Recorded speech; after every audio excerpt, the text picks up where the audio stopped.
All right, good morning from 5 News. I'm meteorologist Stephen Elmore. Getting a live stream started on this very early Easter morning. I got a few severe thunderstorms that we're tracking right now across portions of eastern Oklahoma. So far this evening, what we've seen is really the southern end of this line of thunderstorms has been producing some damaging winds, lots of sign of rotation as well. Now, I will say, over the past 30 minutes, past 45 minutes, we have dropped off a lot of those tornado warnings. And now, just outside of our viewing area, we have a severe thunderstorm warning that the next thing down the line would lead it into parts of Sequoia County. We do have a tornado warning in parts of McAllister. And then the reason why we're joining this live stream right now is because we do have that severe thunderstorm warning that just barely gets into western Leflore County, mainly for damaging winds right now. The hail threat doesn't seem to be super great as it stands at this moment, but we knew going into this evening that all modes of severe weather was going to be possible. So we're going to go ahead and get started with this live stream. What I was doing right now is just sending out that mobile alert. So folks who are maybe still up or maybe still asleep, want to check of the weather, they're going to get that alert here on their phone in just a second, and then we'll get things rolling here. All right, the severe thunderstorm warning that we're focused on here is that one that's just barely reaching into parts of Leflore County this evening. Now, again, that warning polygon stretches into Leflore County, but when it comes to where the actual storms are, still quite a ways away, just getting ahead of that line of thunderstorms. So this is going to go out, and that's that tornado warning. We do not have that right now. Let me get that off the screen. Don't want to confuse anybody. Let's see here. Again, this is just severe thunderstorm warning for parts of Leflore County. Information on that warning. This is going to go out until 1:30 in the morning. This is for 70-mile-an-hour winds and nickel-size hail. So to reach the threshold for that severe thunderstorm warning is only 60-mile-per-hour winds. So we are well ahead of that threshold. So let's go ahead and draw this out and give you some times of arrival before that reaches into Leflore County. This is moving at about a rate at about 40 miles per hour up towards the northeast. So moving decently fast. I tell you what, really the headline so far this evening when it comes to the breakdown of these storms has been how slow they've been moving. We've been watching these lines of thunderstorms, this line of thunderstorms develop off towards central Oklahoma, and they've only been moving at a rate of 25 up to 30 miles per hour. So this one moving a little bit fast here. Before it reaches into parts of Leflore County, obviously we're going to be focusing on the bottom half of these times of arrival here at Leflore, closer towards 2 a.m. So we're still looking at about a little bit of ways before we get to those times of arrival. Again, just reaching into western Leflore County here. I imagine, though, once we get this warning down the line, that next warning would reach, if not all the way through Leflore County, but eventually into parts of western Arkansas as well. Well, that warning that you see right behind that time slot is not our viewing area, just outside it. That does give me some concern that tornado warning is being extended. This tornado warning is for the McAllister area right now. I want to get that newest information out to you again, because down the line, this would eventually be working its way into parts of Sequoia, Leflore County. We are still well out away from that, but it's the middle of the night. We have plenty of time. We've got plenty of people who are joining our live stream so far this evening. So let's spend some time talking about the threat that still is far away and what may be coming down the line. Do me a favor, while you're watching us on your live stream, if you're watching us on your phone, check that battery percentage. Make sure we're not low on that, because you got time right now to charge it up if you want to watch the live stream. So in case once we do get to 2, 3 a.m. in the morning, and that's when you really need to be watching us, that phone's already charged up and you can take it with you to your safe spot. So this is a tornado warning that's a little bit further out towards the west. This is from McAllister area. Again, just to the east of it. This is just for a radar indicated rotation, so not a confirmed tornado just yet. And again, that was just issued, so we're still looking at another 45 up to an hour extra before that next warning would then be issued, and then it may reach into Sequoia and LaFleur County. So what we're talking right now is a lot of hypotheticals. This is looking into the future. Later on this morning, here in the next hour or so, if this upholds its strength, maybe reaching into parts of the 5 News viewing area in eastern Oklahoma and eventually western Arkansas as well. So just want to give you that heads up right now. We just like to follow these warnings in case or as soon as they populate on our end. And we're following that severe thunderstorm warning that just clips parts of LaFleur County. But you take a wider look at this, and what you see is some healthy thunderstorms just off towards the west that have been producing a lot of strong straight line winds, lots of rotation as well. Again, that hail threat not great, but it's definitely not zero. And we're really focusing on kind of this southern end reaching right across I-40 and further south. This is where a majority of that damage has been so far. A majority of that energy has been so far. The northern end of that this line of thunderstorms definitely is going to be producing a lot of heavy rainfall. That's moving into parts of northwest Arkansas right now, but that storm threat not great.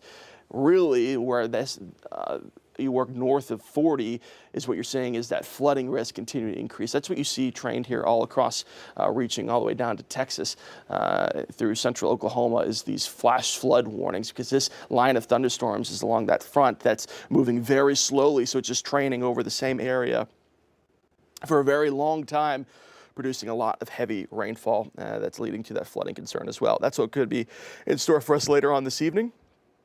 Got to watch it now. Early this morning, now that we're closer towards 1 a.m. So let's get a wide view here and get a look at this system as a whole. Again, that one severe thunderstorm warning just reaching into parts of LaFleur County. That next warning, though, would reach further into the county, if not into western Arkansas. Got a tornado warning here. That's part of McAllister. Again, this is all outside of our viewing area, but this, down the line, eventually will reach into parts of eastern Oklahoma and then western Arkansas. More than likely, this is going to be a long evening, morning, whatever you want to call it, for us this evening, just because we're going to stay on anytime there's a warning for you.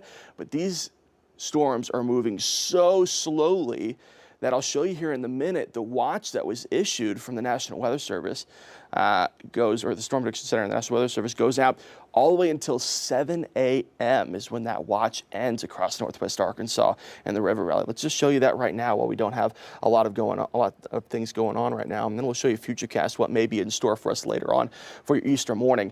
Everything shaded in yellow here. That's that tornado watch. This came out right around, I want to say like 11 o'clock, around 11 o'clock ish. This is that tornado watch that goes out until 7 a.m. all of northwest Arkansas, all of the River Valley. So our entire viewing area underneath that tornado watch until 7 a.m. So we're standing right now at 1. We got 6 more hours of this watch. That just gives you some idea of how slow these storms are moving, but how powerful they are as well. We've seen multiple tornado warnings. We've seen multiple severe thunderstorm warnings just off towards our west. But these warnings that they're issuing from those prospective National Weather Service offices are going out from like 45 minutes up to an hour, which is pretty typical.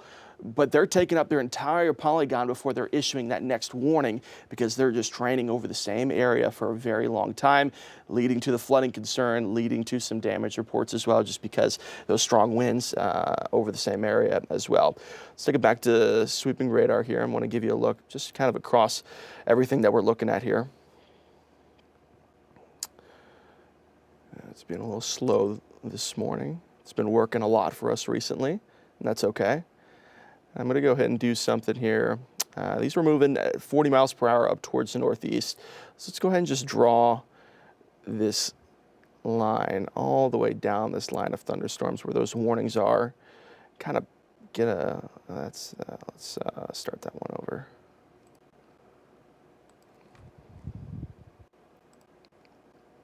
I want to make sure we get those times. And these times that you're about to see here are just estimates. This line of thunderstorms can speed up, it can slow down.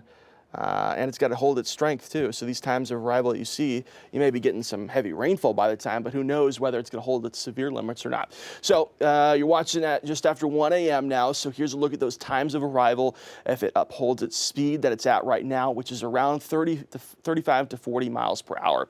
So we're talking about reaching Stigler around 1:40 in the morning, about 40 minutes here, reaching parts of Salisaw just after 2:15, Stillwell at 2:32, Muldrow at 2:45, Prairie Grove after 3 a.m., Fort Smith closer towards 3:20, Alma at 3:40, Barling at 3:46, Central City closer towards 4 a.m., and then not even reaching up, you get into Eureka Springs by the time we get to after 4 a.m. as well. So again, like we were just talking about, you're watching at 1 a.m., you're rolling over out of bed, you see our push alert, or you may be still up,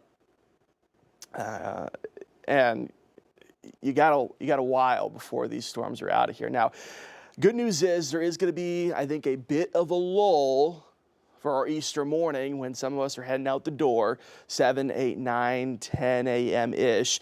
Still some scattered showers, still some isolated thunderstorms, sure, but I think we entered into a bit of a lull before what we'll talk about here in just a second, since we got some time here, since we're just on our streaming platforms and not breaking into Channel 5.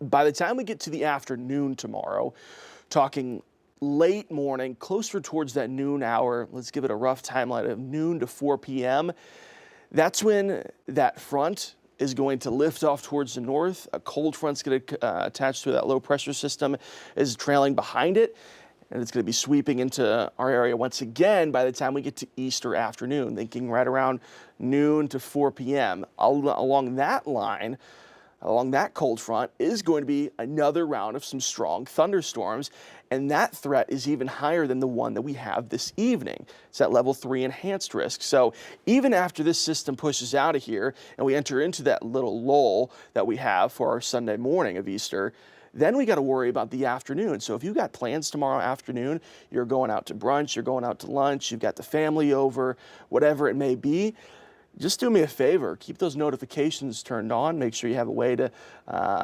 check radar or check in with us, whatever it may be. By the time we get to the late morning, early afternoon tomorrow, make sure you have that saved in the back of your head, just because we could be talking about more storms for Easter Sunday when a lot of people are out and about once we get to the early afternoon.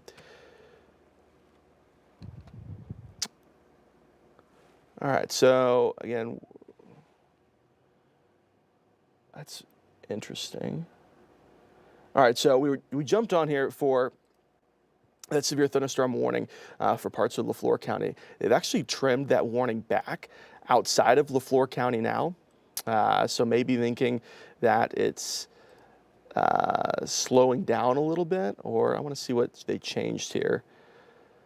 So still wind gusts at around 45, or still wind gusts up to 70 miles per hour, moving northeast at about 45 miles per hour. But now Leflore County not included in that warning. A little bit different here, where it was included in Leflore and they pulled that warning back. So currently, northwest Arkansas and the River Valley, we don't have any warnings right now. This is giving you a very early look of what may be in store for us later on this morning. But as of right now, no warnings out for northwest Arkansas and the River Valley. You're joining us in northwest Arkansas.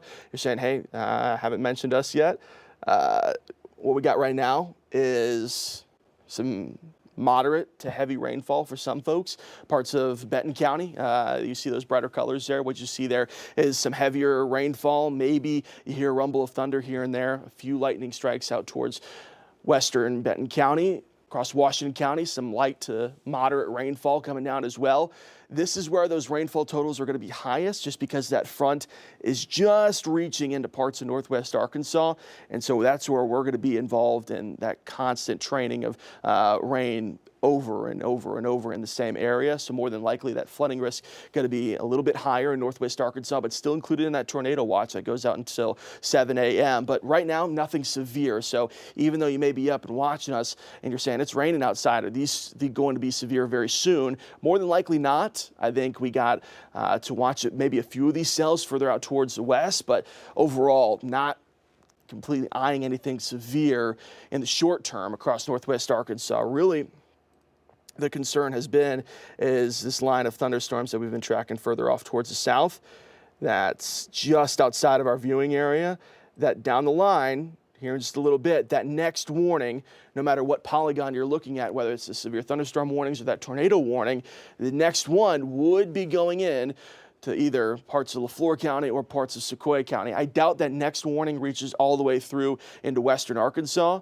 So if you're watching us from Sequoia or LeFlore this morning, again, we're going to stay on here just because we can. We have those live streaming abilities to basically stay on for whatever we want to do. So we're going to just stay around, even though we don't have any warnings.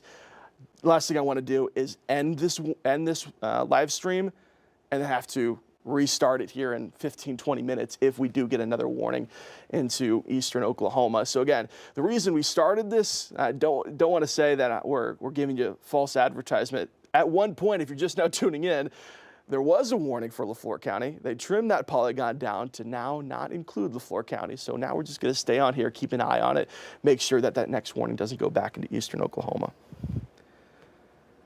I know there's probably a lot of folks out there thinking that this is, I can't go through this again. We had some really strong storms, and I understand that this time of year gets very tiring very quickly with constant storms over and over and over again.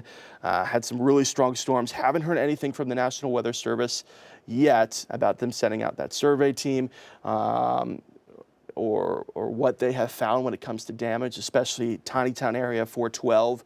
Had that tornado warning this morning or yesterday, had some signs of some circulation. We'll see what they find when they go out there. We had some down power lines, down power poles. The car dealership there got hit pretty hard. I know there's a farm just across the street as well. There's some RV areas over there as well that more than likely had a lot of damage. So we'll see what the National Weather Service finds out there. And then also you're joining us in Mulberry this morning saying, I just got storms, 20 hours ago. We're going to get storms again tonight. Unfortunately, we are. Mulberry area didn't have that tornado warning. If you were watching forecaster Joshua Weisel this morning, it did have severe thunderstorm warnings, and within that was those wind gusts right around 70 miles per hour. So that's what's in store for us again tonight. Mainly, the largest threat is going to be along this leading edge. Is there wind gusts capable up to 70 miles per hour? That's going to cause some damage, but also every once in a while, is there the chance of some circulation mixing in there as well that would lead to a tornado warning. So let's show you Futurecast, give you a look of what to expect later on this morning. Futurecast has been going back and forth. This is what's called the HRRR model. It's our shortest term model to give us the best look of what we could be in store for the rest of the night. So right now it's 1:10, so this gives us a look at about 20 minutes in the future here. And it's doing an okay job right now. It's picking up the signs that we have some of those showers in northwest Arkansas, but across the river valley so far, haven't picked up a lot of that activity. Anytime you see these light green colors, more than likely that's a low belief that Futurecast has that there's going to be some rain in that area. So anytime you see these brighter colors, that's that heavy rainfall, that's where those storms are. Again, this is not current, this is looking into the future now. So let's keep on taking that out in advance. It's along that stationary front. So again, it's not moving very fast. You're going to see these areas constantly train over and over again. And what this model is trying to hint at is that maybe we're getting stuck into parts of central and eastern Oklahoma and maybe not evolving into northwest Arkansas and the river valley. This is not gospel. This is not 100% the truth. It's just the best idea that it gives us of what may occur this evening. I'm not saying that's going to happen. I'm just saying that more than likely we could see maybe things starting to decrease in its intensity over the next few hours as we enter into that lull. This is at 6 a.m. on Sunday, so we would still be under that tornado watch from the National Weather Service and Storm Prediction Center. But this model at least, and this model doesn't do great all the time, so this can do bad things as well. it's hinting at the fact that maybe not seeing as much in the way of that intensity. But I do want to show you this also just because now we're getting into the time where people are going to be out and about. Yes, still scattered showers, maybe just not that heavy rainfall if you're heading out for Easter brunch or whatever it may be, 9, 10 a.m. What you got to worry about then is, okay, now we're heading back home. It's 1, 2 in the afternoon. Now we've got this cold front that's moving through. Ahead of that cold front is going to be an additional round of thunderstorms. This is not over just yet. We have to deal with whatever happens over the next couple of hours this morning, but then also a potential resurgence by the time we get to the afternoon and into the evening. So, long weekend for us. Good news is our Monday morning will be a little bit better, get some sunshine, and things should start to clear up. All right, so again, we're going to go back to radar here. No active warnings across the river valley. New warning, though, just outside northwest Arkansas. So again, we were talking about that area, how not severe right now, but still have that tornado watch out until 7 a.m. So we'll have to watch things. This is going to be a new severe thunderstorm warning. This includes parts of Adair, parts of Delaware County, stopping right at the state line, though. What this is for 60-mile-an-hour winds, some hail mixing in there as well, just below that severe limit when it comes to the hail threat, though. But also what you see there, what we had this morning as well, is severe thunderstorm warning with the tornado possible tag. So that means that this thunderstorm that's moving across parts of eastern Oklahoma is just that severe thunderstorm right now, but we got to keep an eye on it when it comes to, is there any notches in there that would eventually lead to a tornado warning? And as we're speaking about that severe thunderstorm warning, a new severe thunderstorm warning now includes parts of Sequoia County. That's why we wanted to stay on here, because I knew that just in a couple minutes here, more than likely we could have another one of those severe thunderstorm warnings, so we didn't want to end that live stream. So new severe thunderstorm warning goes out for western Sequoia County. This is going to go out until 1:45 in the morning. This is for 60-mile-an-hour wind gusts and up to penny-size hail.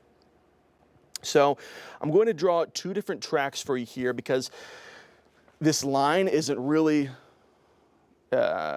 straight down the line. This part of that cell is a little bit further ahead, so we're going to have different times of arrival for northwest Arkansas rather than this line that has that tornado warning attached to it as well for the McAllister area. So we're going to draw two different times of arrival out here in just a second. Let's get this cleared off. And the speed at which these storms are moving at is around 60 miles per hour. So definitely the northern end of this line of thunderstorms is outperforming the southern end of the thunderstorms that are moving significantly slower. So let's get that time of arrival pulled up for you here.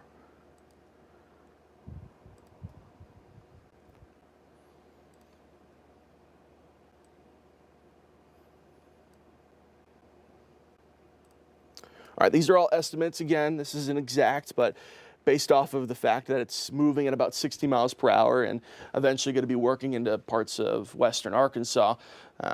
We got West Salem Springs there in Oklahoma, 1:47 a.m. Siloam Springs, though, crossing over the state line, closer towards 1:50. Gentry at 1:53. Lincoln at 2 a.m., reaching there at Arvis Ballpark for the Naturals. After 2 a.m., close to 2:09. Fayetteville, close to 2:15. Pea Ridge, close to 2:15. Goshen at 2:23, and eventually reaching parts of Eureka Springs there at 2:36 in the morning. So you're joining us from Pea Ridge. You're joining us from Eureka Springs. Still got a while. This is going to be a long night, similar to last night where there was a lot of lightning, a lot of thunder, a lot of heavy rainfall going on outside. Some would call it good sleeping weather, but obviously not that good sleeping weather when we're dealing with severe storms like this. You got to stay up in the middle of the night and just wait for when that next warning is going to be popping up. So let's draw that next time of arrival for the severe thunderstorm warning. That includes western Sequoia County. That's going out until 1:45 a.m. And it is moving at about 40 miles per hour. So again, that's why we're drawing two different tracks. That northern cell moving a little bit quicker than just off towards the south. So we get that drawn out here.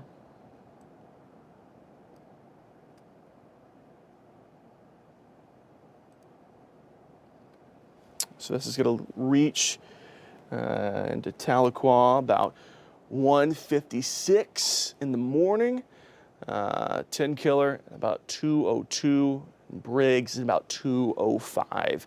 That's for that severe thunderstorm warning that goes out until 1:45. So if it starts reaching areas like 10 killer or Briggs, that would be for a new severe thunderstorm warning at that point. And I think I just saw another warning, or at least a change to this warning that we were talking about earlier.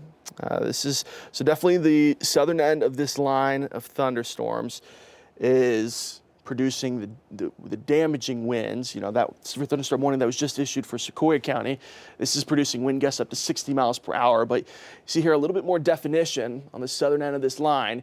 That's producing wind gusts up to 70 miles per hour, a little bit more lightning in that area as well. Still hanging on to this tornado warning. I'm not taking my eyes off it just yet. And this is just outside of our viewing area. But again, if they were to extend this warning, my fear would then be is that it would cross over into parts of Sequoyah County based off its current trajectory. Again, this is for radar indicated rotation. This is not confirmed yet. So if you do see that polygon cross over into Sequoyah, definitely start time to find that safe spot, but it's not confirmed just yet. We'll definitely give you that heads up when it is looking like we're going to have something. So we just got an update from the National Weather Service talking about that severe thunderstorm warning that we were just talking about, where the strongest winds are being produced right now.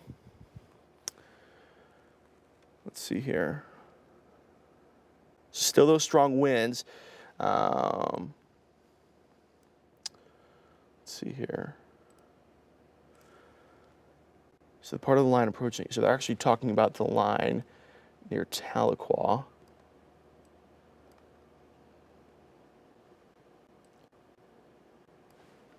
So they're saying might be looking for some signs of rotation. That's why they went with the tornado possible tag. So we're talking about, let me clear this out of the way for you. You don't need to see that.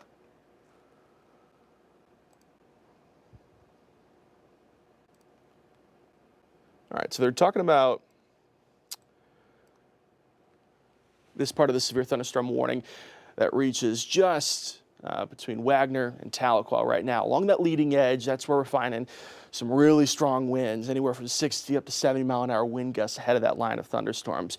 But within there, and you can kind of see it every once in a while, some notches here and there that they're just keeping an eye on, eventually may lead to issuing a tornado warning. That's why they have that tornado possible tag associated with the severe thunderstorm warning. So nothing immediate concern right now, but just something that they're keeping an eye on, we're keeping an eye on, of, hey, maybe down the line, if this continues on its track, and still seeing some signs of rotation mixing in there as well, that's where we could maybe have a tornado down the line. So we'll keep an eye on that. I want to kind of reset things here and give you a quick look of where we're at as a whole. Again, you're waking up across the river valley. You're saying, why are we doing this live stream right now? It's pretty quiet out there. It is. A few scattered showers in Sequoyah and LaFleur, maybe a few scattered showers parts of Crawford and Sebastian, but a majority of this system, we still got to wait a little bit on it. It's just starting to build up some energy now, starting to get those warnings back in place now after maybe taking a little a break from a lot of those warnings. Now we're starting to build some of that back up, and eventually these next warnings would be reaching into the 5 News viewing area. We have that one severe thunderstorm warning right now that reaches into western Sequoyah County. That's just for those strong straight line winds as well. But every once in a while, we'll have to watch out for those notches in the line. So I think we got to get just that one just Gore to pop up there. So Gore, you got a couple minutes here before this leading edge is going to eventually reach you, and that's where we would have some of those strongest winds. So you got a couple minutes here, more than likely having some light rain to moderate rainfall in the area right now. That's going to pick up in that intensity as well. Greasy has one of those cells out there that's not severe right now, but maybe some heavy rainfall in the area. So this is all just the beginning stages of what's to come down the line. Again, eventually the Gore area, that's where you're going to see some of those the strongest winds, maybe even some of that very, very heavy rainfall as well. And unfortunately, that's where we're heading with this system, not only for the rest of this morning, but also going into later on this afternoon as well. With this slow moving system, right now it's producing some severe thunderstorms, but eventually it's going to dive below that severe limit, but we're going to keep that rainfall. And that's where we get that flooding concern, when a system just lulls over the same area. And that's why we have that flood watch issued for our entire viewing area through tomorrow as well. We've picked up a lot of rainfall this morning. I know I woke up this morning in Benton County and had my whole backyard was flooded as well, just from the rainfall we had last night. We've picked up a lot of rainfall so far this spring. We're going to pick up a lot overnight tonight. So if you're in one of those areas that typically floods during rains like this, unfortunately, we may be in that same scenario this morning, where we could have some localized flooding as the system really is just slowing down and producing lots of heavy rainfall. So I'm keeping a close eye from the National Weather Service, seeing if they're seeing any signs of that rotation with that northern part of the line, just with that tornado possible tag. You never know. We're going to bounce between radar sites here.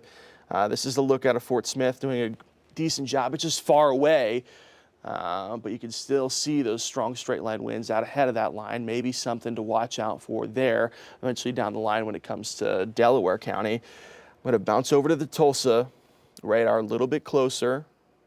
Gives us a better idea, and you can kind of see more definition here.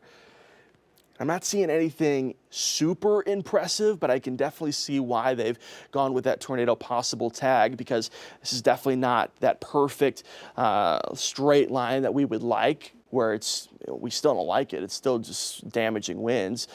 But once you start getting those notches in there, that's where you can lead to some rotation. So these are where those strong straight line winds are ahead of that line of thunderstorms, just about to cross over into the Tahlequah area, eventually down the line into the Chewy area, Stillwell area, before crossing over into West Siloam Springs, down the line. We still got a while before we get there. Not included in that warning right now for Siloam Springs, but just butting up right to the state line for us. You take a look a little bit further south. Let's go with the Fort Smith radar for this one. Again, we're just talking about the Sims, Stigler, Gore communities, just reaching into parts of eastern Oklahoma, Sequoia County, which is part of our viewing area along this leading edge here. And this is moving up towards the northeast. That's where we're going to find those strongest winds at. That's where there's that new severe thunderstorm warning as well. So at least that's good news for us right now, is because that tornado warning, they're not going to extend it, but they are going to extend the severe thunderstorm aspect of it. And more than likely, let's see here. Do they still hang on to the... So 70-mile-an-hour winds don't hang on to the tornado tag possible sign. So that's some good news for us.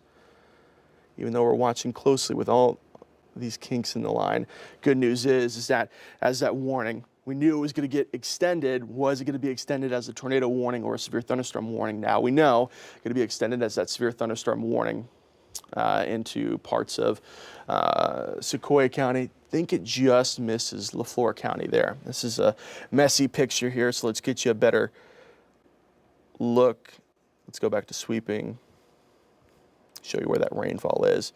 So now we have technically two different warnings into all areas of Sequoia County west of Sallisaw, just leading up to Sallisaw. There's where that warning ends. Everything shaded in yellow here. You're underneath that warning right now. Nothing right now outside of some very light rainfall, but down the line here is where you're going to find those strongest winds. 60 miles per hour. For this warning, 70 miles. So we're anywhere between 60 up to 70-mile-an-hour wind gusts along that leading edge. And again, similar situation here. It's not perfect. Every once in a while, you can see those kinks in the line, which could lead to some rotation. Not seeing anything impressive right now, though, that would lead to that eventual tornado warning. But definitely some strong damaging winds would lead us to be a little bit concerned that we're still going to have maybe some power lines down, maybe some tree damage, some outdoor property damage, whatever it may be, even though it's not showing signs of rotation currently, it is showing signs of some very strong winds outside of the leading edge of that line. So let's go ahead and draw this out. This is going out, I believe we're still hanging on to around 40 miles per hour, and get some new time of arrivals. Haven't done that here in a little bit. I'm going to draw, I think I'm going to go the whole line here. Get a lot of communities to pop up here because it's at 1:30 in the morning. People probably going in and out of the live stream want to frequently check in for when we start talking about wherever they live. Let's get that out of here and do this one.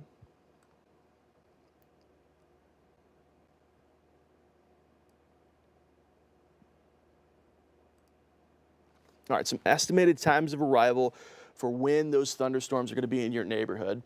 Tahlequah at 1:35, so less than 10 minutes here. Park Hill at 10:36. Vian at 1:35, 1:36, 1:54.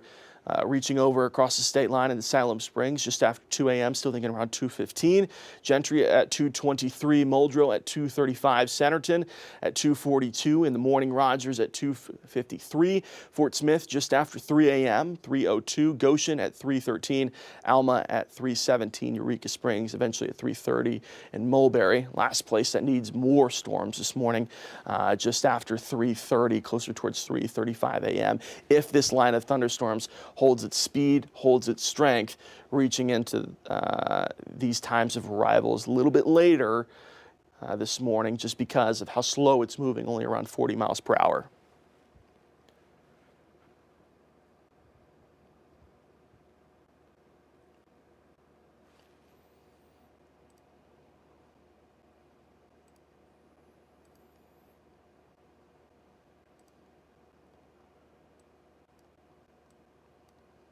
So it's going to look at these warnings that are reaching up towards the state line into Washington and Benton County. And then let's take a look at that line. That's a little bit off towards the south. That warning's including parts of Sequoyah County as well. I want to take a look at velocity here. I know we just did it a few minutes ago, but this is why those warnings are being issued. Again, not because of the hail threat, not because of the rotation, but because along that leading edge of that storm is where you're going to find some damaging winds. You got friends in the Tahlequah area. More than likely, if this is lagging behind just a little bit, just now starting to see those winds pick up at least, if not that leading edge, already producing some of those damaging winds in that area as well. That's where you're going to find some tree damage. That's where you're going to find some things in the backyard blowing around. More than likely, waking up for your Easter morning, not going to be gorgeous outside in your front yard after some thunderstorms like this move through. Folks that have plenty of time, Salem Springs, Tiny Town, Farmington area, we are still way down the line from this line of thunderstorms reaching you. But if it holds its trajectory, that's eventually where it's going to land, is some of those stronger winds reaching back into an area that, again, just has those storms this morning. This warning, so they're updating that, still hanging on to this tornado warning. I want to see what they're talking about here. Still severe thunderstorm warning, the capable of producing. So still no signs of being that confirmed there. That's still well outside of our viewing area. Just want to keep a constant eye on it just in case they see something that's going to be working into our neck of the woods. So Weber Falls, Gore, Paradise Hills, Evening Shade, all communities into western Sequoyah County, where you're going to find right here is where that leading edge is going to be, where you see those colors mixing together. Along that line is where those strongest winds are going to be. What radar site are we looking out of here? Looking out of Fort Smith. So it's doing a good job of picking up those winds. Down the line here in about, let's say, 10, 15 minutes or so, crossing over the county line. And then if you got family, you got friends that live on in and along I-40, that's not going to be fun to be driving through this morning, or if you just live near it, hearing those winds outside, that's where we got some of those strongest winds going to be crossing over as well. You move a little bit further off towards the south, Stigler area, McCurtain, not included in that warning right now. But this line definitely has maybe some signs of rotation every once in a while. That's why they're still hanging on to that tornado warning until it completely expires, even though it's just for radar indicated rotation, nothing confirmed. That's eventually going to be crossing over into that severe thunderstorm warning that includes parts of Sequoia County as well. So something to keep an eye on as well. And that far southern end of this line is where you got some really nasty winds coming out as well. Wind gusts up to 70 miles per hour. So lots of things just to keep an eye on right now. Once we start getting maybe some really concerning damage reports, or really the threshold for us breaking into Channel 5 is that tornado warning. If that ever happens, we're going to be hopping on all our platforms. Now that we just got some time here to break down these storms just on our streaming platforms, and we definitely have some time before they're reaching into a vast majority of our viewing area, we're going to spend a little bit extra time talking about some other communities that you're saying, will you please just talk about wherever I'm at right now? Well, we're still down the line from reaching those storms. So this gives you a better look of where the rain is. I know we're looking at velocity. You're saying, what is that showing me right now? I don't even know what I'm looking at. This is where those thunderstorms are this morning.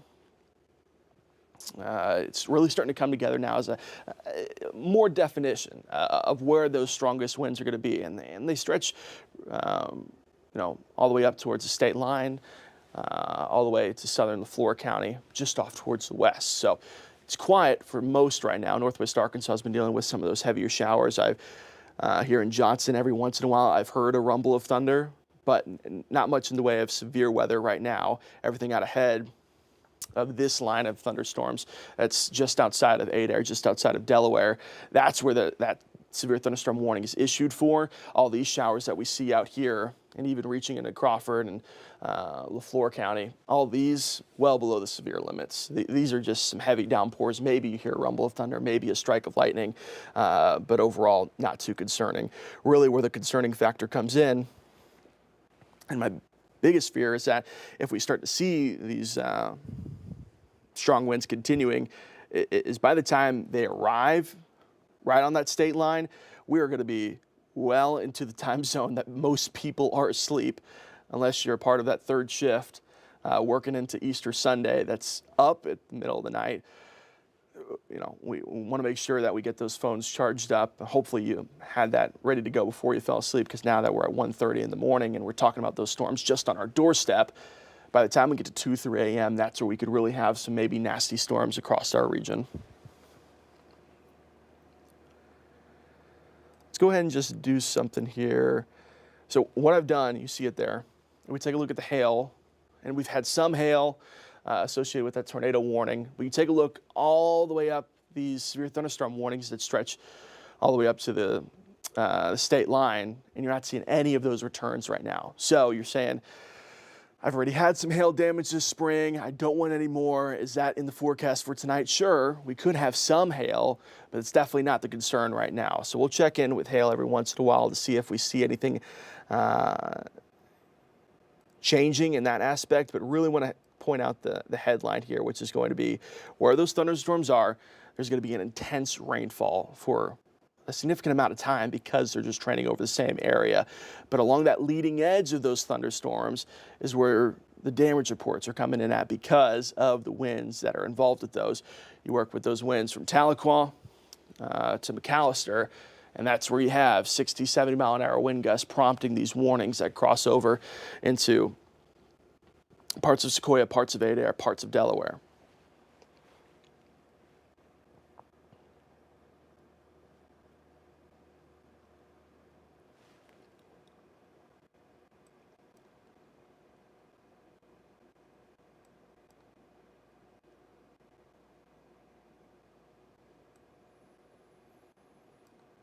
So what we're doing here is looking out of Tulsa's radar site, comparing it to Fort Smith radar site. Both doing a good job right now.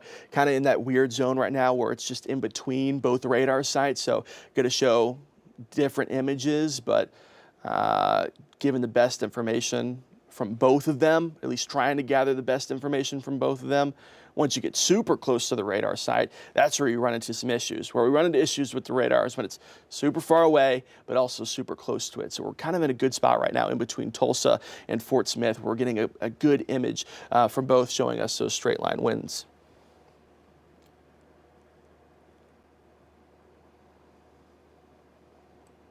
New severe thunderstorm warning just outside. Actually, they may have just drawn it right on that county line for LaFleur.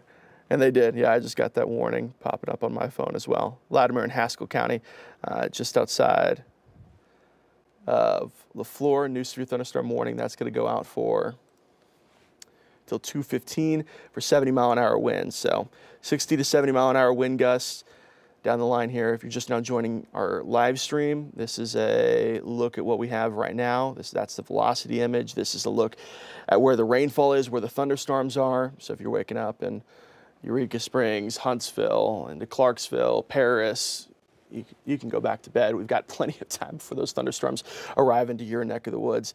Eventually down the line, though, later on this morning, if you are waking up with us, you get to 3, 4 in the morning. That's where we could have those thunderstorms in those areas as well. So let's go ahead and redraw those times of arrival. No, I know I've shown you a few times here, but since these aren't moving super quick. All right, so Sallisaw at 2:09, that's going to be our closest here. Muldrow at 2:31, Poto at 2:42, Fort Smith at 2:52, Alma after 3 a.m., Greenwood at 3:12, Eureka Springs at 3:06, Charleston at 3:31, eventually Clarksville, like we just mentioned. If these storms hold that energy, eventually reaching just after the 4 a.m. hour. So long night ahead still with at least those thunderstorms, but we could see some of those crossing over into the severe limits as well. While we're here, let's go ahead and remind those folks, tornado watch goes out until 7 a.m. this morning. That was issued just after 11. So quite a large amount of time there from that watch when it was extended out of central eastern Oklahoma and eventually crossing over into western Arkansas. Keeping an eye where we just showed you those winds, those times of arrival. Every once in a while, that's where we could see some signs of rotation that could lead to a tornado warning. That's why they've opted for the tornado watch versus a severe thunderstorm watch. Had a few tornado warnings already across parts of the McAllister area, even further off south towards the state line. That's where a lot of that built up energy has been so far. That's where the highest risk was from the Storm Prediction Center as well, with that level 3 enhanced risk. So now that we're moving a little bit further off towards the east, trying to lose some of that steam, but just not getting there just yet.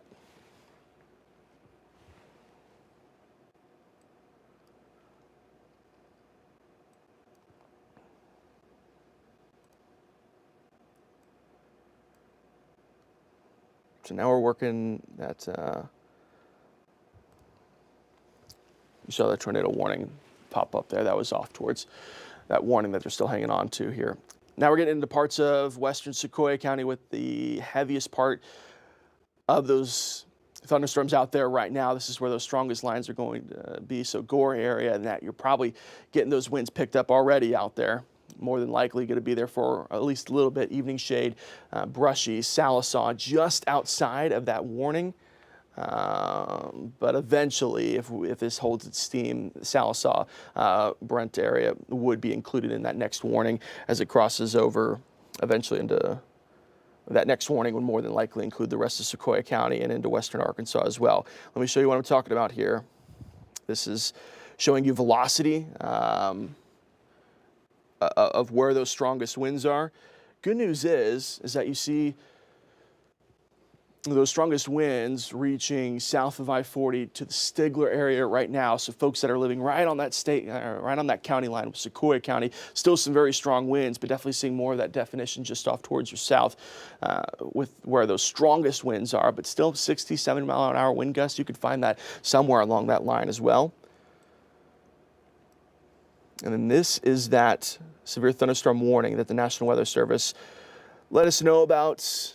That was a little bit ago now, at 1:15, it's about 30 minutes ago. They were telling us, hey, obviously we have some strong straight line winds coming into the Tahlequah area, reaching over 62 as well. But we're also seeing some signs of maybe some kinks in the line, some signs for rotation. That's why they added that tornado possible tag. Not saying that it's coming anytime soon, or not saying that it will happen at all, but it's something they're keeping an eye on. Really, you could say that about anywhere in this line of thunderstorms, that it's just too much uncertainty, that it's not just going to be straight line winds through this morning and then we're done with it, that every once in a while we'll have to watch certain areas for some rotation. It's really where I'm seeing. That's based off the Tulsa radar. Let's see what it shows there. Yeah. So you can see those strongest winds, right? We're seeing those brighter colors. We're going to zoom into this area. This is moving right into the Delaware area, but then also you see kind of it bulging out there, reaching just north of Sequoia County, eventually into the Gore area as well. So two areas we're keeping an eye on here of where those damaging winds are going to be.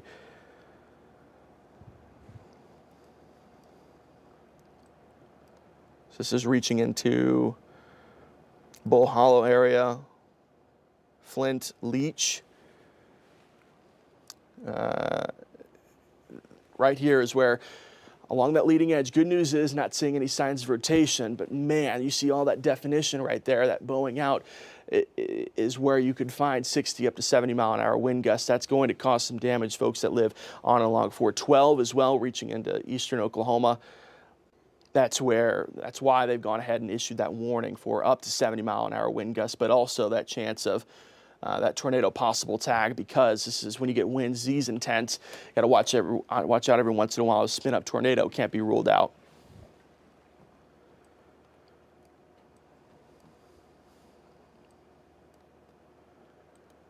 That second area we're talking about, the next severe thunderstorm warning that would reach into parts of Adair County. You see that bulge out here once again. Some of those stronger winds right out ahead of that line of thunderstorms that would reach just north of the evening shade area, down the line into the Stillwell area as well, greasy, brushy. And you've got that plenty of time here before those strong winds reach you, but want to get out ahead of it just so you know it's on the way. Gore, those winds right on top of you right now. Stigler,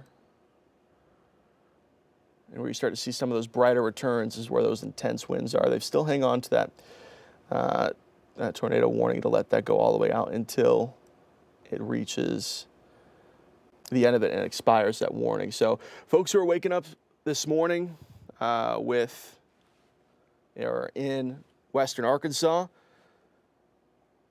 outside of this morning, it's been pretty quiet, but since then, we've been talking about the chances for more storms building back up tonight. Unfortunately, it was going to be during the overnight hours as well.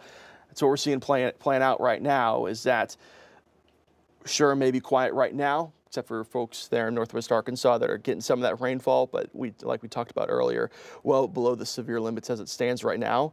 Just some of that heavier rainfall from Bentonville to Huntsville, Eureka Springs, Fayetteville. This is all well below the severe limits. But what you got just out towards the west, that's where we can have some concern about, is where those winds start to kick back in. Those thunderstorms have a little bit more fuel to play with. And that's where we eventually down the line, that next warning would cross into northwest Arkansas. That next warning that we talked about for the Gore area would reach into Crawford County, would reach into Sebastian County. You work even further south. That initial severe thunderstorm warning that prompted this live stream, and then they kind of backed off from it. This is where you could find some of those 70 mile an hour wind gusts as well. Finally, just moving out of the McAllister area that had a long morning this morning with those tornado warnings.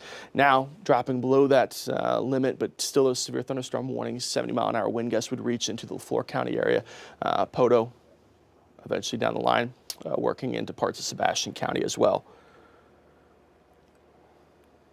Here's kind of a wide look at where we stand right now. Those showers across northwest Arkansas, across the river valley, very quiet right now. 2, 3 in the morning, though. That's where those line of thunderstorms eventually going to be reaching over in the state line. Taking a look at our cameras over here, and you can definitely see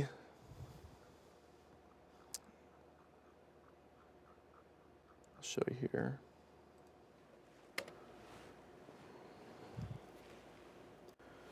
So you look outside, Bentonville, Fayetteville, Ozark, Fort Smith, Poto, Springdale.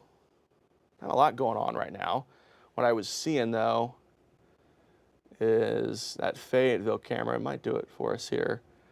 Just lots of lightning in that area as well right now. So Bentonville, getting a few flashes of lightning. Fayetteville, where those showers are that we were just talking about.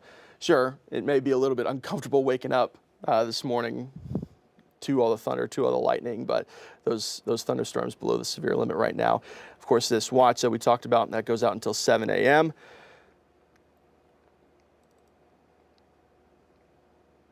Really, we're just building up the potential of what may be for us down the line.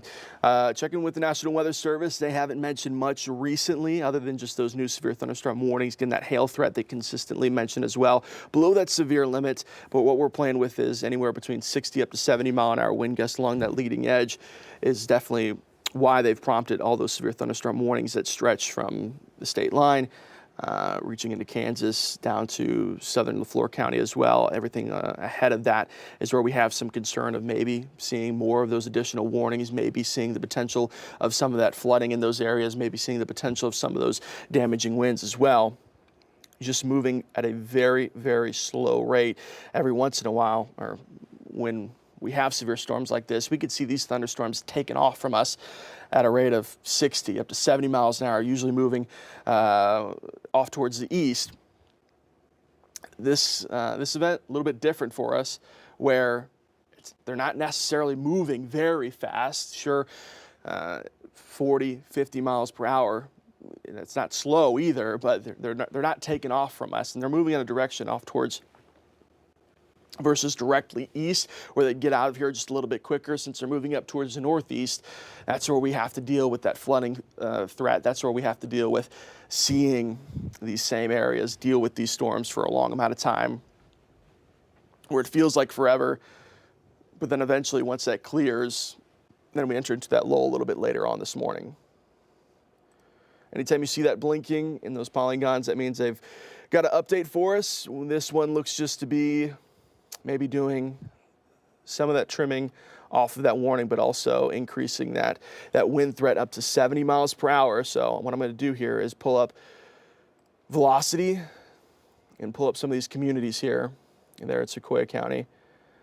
So evening shade, Vian, anywhere across 82, reaching over to 40 as well.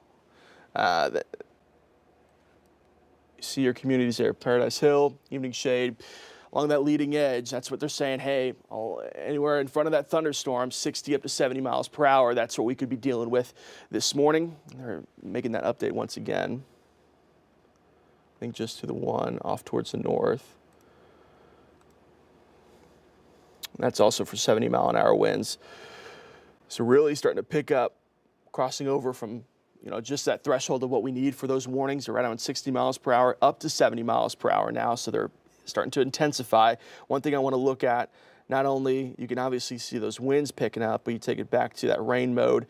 And what you can see here a little bit better now is those lightning icons as well. Sure, there's plenty of lightning in the area, but not seeing anything directly, a spot that I'd be concerned about where the lightning cores are really starting to tick up. If we saw that, what that would tell us is that, hey, this part of the thunderstorm really starting to get intense. There's lots of lightning going on in this area. Do we need to start looking for signs of something else starting to develop? Good news is, we're seeing lightning. It's one of those thunderstorms producing a good lightning show outside, producing lots of winds, but not seeing a direct part of this line that's producing an excessive amount of lightning in that area. What I don't love to see, though, is that even though we're just looking on rain mode, which granted, you need to take it into that velocity mode to get a better picture of what we're looking at. It's not as straight of a line that I would like. It's got those bumps. It's got curves to it that makes me think that, hey, every once in a while we could be talking about something else other than just those winds, right? You could be talking about some rotation. That's where you saw with that warning that goes into Adair and Delaware County with that tornado possible tag. That might be our most common warning that we have the rest of this morning is, yes, a severe thunderstorm warning, but always keeping that tag pretty close just to keep our eye on things. So they're going to continue that severe thunderstorm warning that goes for Delaware and Adair County. northern end of the line from eastern Mays into southwest continues to strengthen. Up the winds to 70 miles per hour. There's continued potential. All right, so National Weather Service out of Tulsa consistently talking about this part of the line of thunderstorms, and they too have backed off that polygon just a little bit, so now it doesn't reach completely up to the state line. But that next warning will reach across western Arkansas. But what they continue to talk about is you get from Oaks to Tahlequah down to the county line they share with Sequoyah County, and we're looking out of that Tulsa radar site right now. I mean, you could see it, just that definition here of those strong winds. That's what the National Weather Service is saying. Hey, within this, we're going ahead and up this up to 70 miles per hour, but also they're going to continue to see the potential of that leading edge of it could have the potential for some of those spin-up tornadoes as well, especially as it moves near those areas like Leech and Twin Oaks, likely just going north of Kansas as well. So it's on the move, not very fast, but where it is right now is producing some very concerning winds. I know we're seeing changing images here right now. Again, that's just bouncing between those radar sites. This is those additional warnings that we have right now for western Sequoyah County. Same story. 60, 70 mile an hour wind gusts crossing just over I-40. We talked about the evening shade area. We talked about Gore area. Good news is, Gore, you live right there on the county line. Those intense winds that you probably just dealt with right now. Hopefully, we don't see any of those damage reports this morning or later on this morning. Good news is the intense part of that system is cleared. Now it's just the additional rainfall that you're going to pick up the rest of the night. So looking back over the National Weather Service, talking about some flash flooding reports as well. That was the main concerns going into this night that we were concerned about, is the chances that these storms are going to move very fast. So yes, we're going to have that flash flooding concern. These storms are going to produce a lot of wind ahead of the line of thunderstorms, and every once in a while that tornado threat is going to come up as well. That was the three things that we were really looking out for tonight. And as we progress throughout the evening shows, what you saw is that we had that increased threat from the Storm Prediction Center of highlighting the chances of maybe an additional tornado threat. But then also we had the tornado watch that was issued just after our 10 p.m. newscast, and continuing to see signs, of maybe we could see that severe threat growing throughout the early morning hours. And I told you I'd take a look at that hail threat every once in a while just to see if I saw anything start to tick back up, and just not seeing much outside of that one severe thunderstorm warning that we were talking about in between McAllister, Poto area that's producing maybe some minor hail right now. But really the threat is going to be where are those strong winds lining up, where is that heaviest rain lining up as well. So let's kind of work north to south here. Bull Hollow area, Delaware County, strong damaging winds probably right now, because you see right there is that bright color, almost going from that lime green, almost closer towards a white color.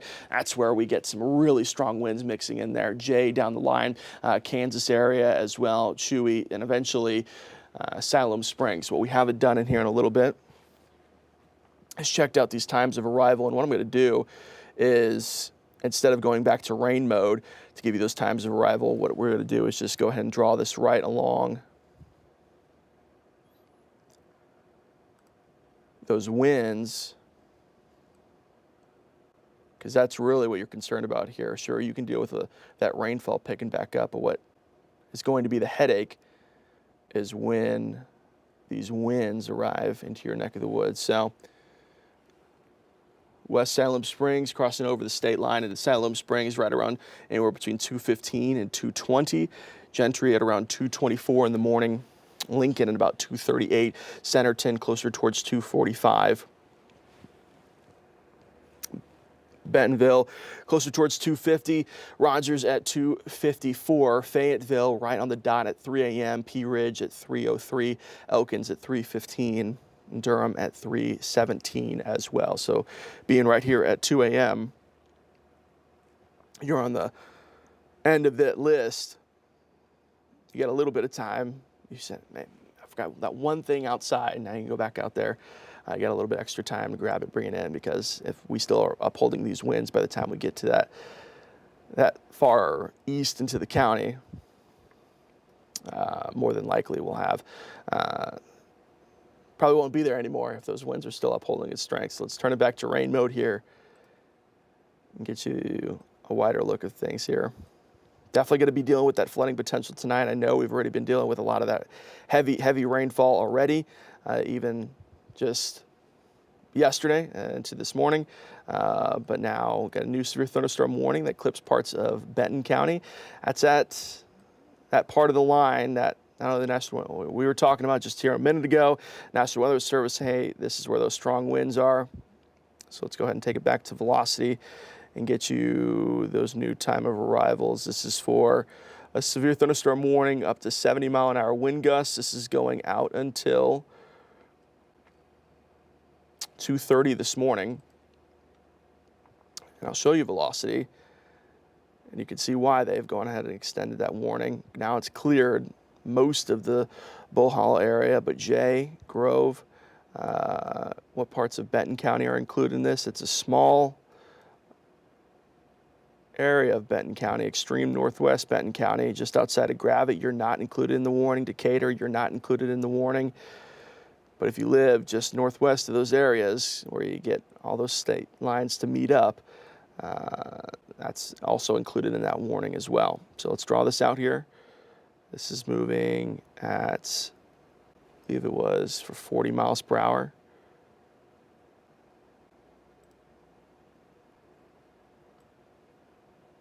Oops, that's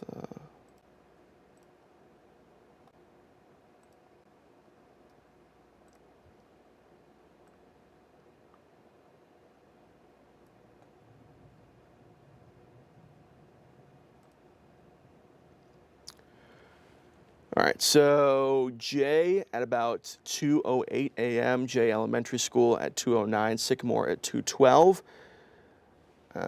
Pleasant Center Church at 2:22, Southwest City reaching up into Missouri at 2:27.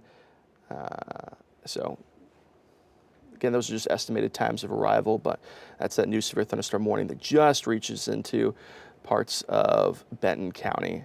Let's go ahead and reset things here. I know I got a lot on the screen here. We're showing you velocity mode. We're showing you those times of arrival.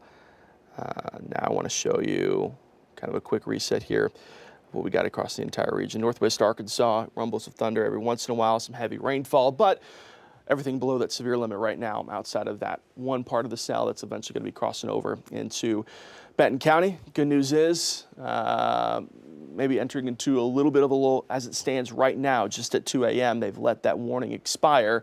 That includes parts of Sequoyah County.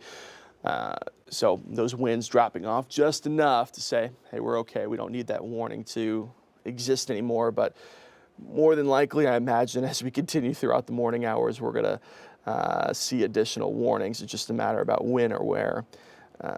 So again, that warning that was included for Adair County, parts of Delaware into Sequoyah, below the severe limits now, but along that leading edge, sure, you could find 40, 50-mile-an-hour winds, definitely some heavy rainfall, but when it comes to those winds crossing over the severe limit, just not enough. We just talked about that part of the line, so I want to talk about this part of the line that's going to be eventually, if it holds its strength, would be crossing it over into communities such as Poto, maybe into southern Sequoyah County, maybe if they extend that warning across into the across the state line, maybe including parts of Fort Smith, Greenwood, Mansfield area. But I believe last time I checked, this just outside of our viewing area, but was for 70-mile-an-hour winds. They're still talking about 70-mile-an-hour winds associated with this part of the line. New severe thunderstorm warning. So they were just a little late on that one. Usually they try to get those new warnings out before they expire. But hey, Stephen. Good news is they're gonna, yeah. Good work. Just wanted to let everyone here on the stream know we're kind of coming up on that 2 o'clock shift change, and there's no easy, seamless way to do this. So you need to rest your voice. If perhaps we want to just take this brief moment, we're going to go silent here at Channel 5 for give us 30, 45 seconds. Yeah. Let Stephen and I pass the baton, and then we'll be right back with you, continuing to track these storms as we kind of flip the switch here before those get any closer to that Arkansas-Oklahoma state line.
All right, good morning, everybody. 5 News Chief Meteorologist Scott Covert here. I apologize for that housekeeping. You had to kind of watch there as Stephen had a really long shift.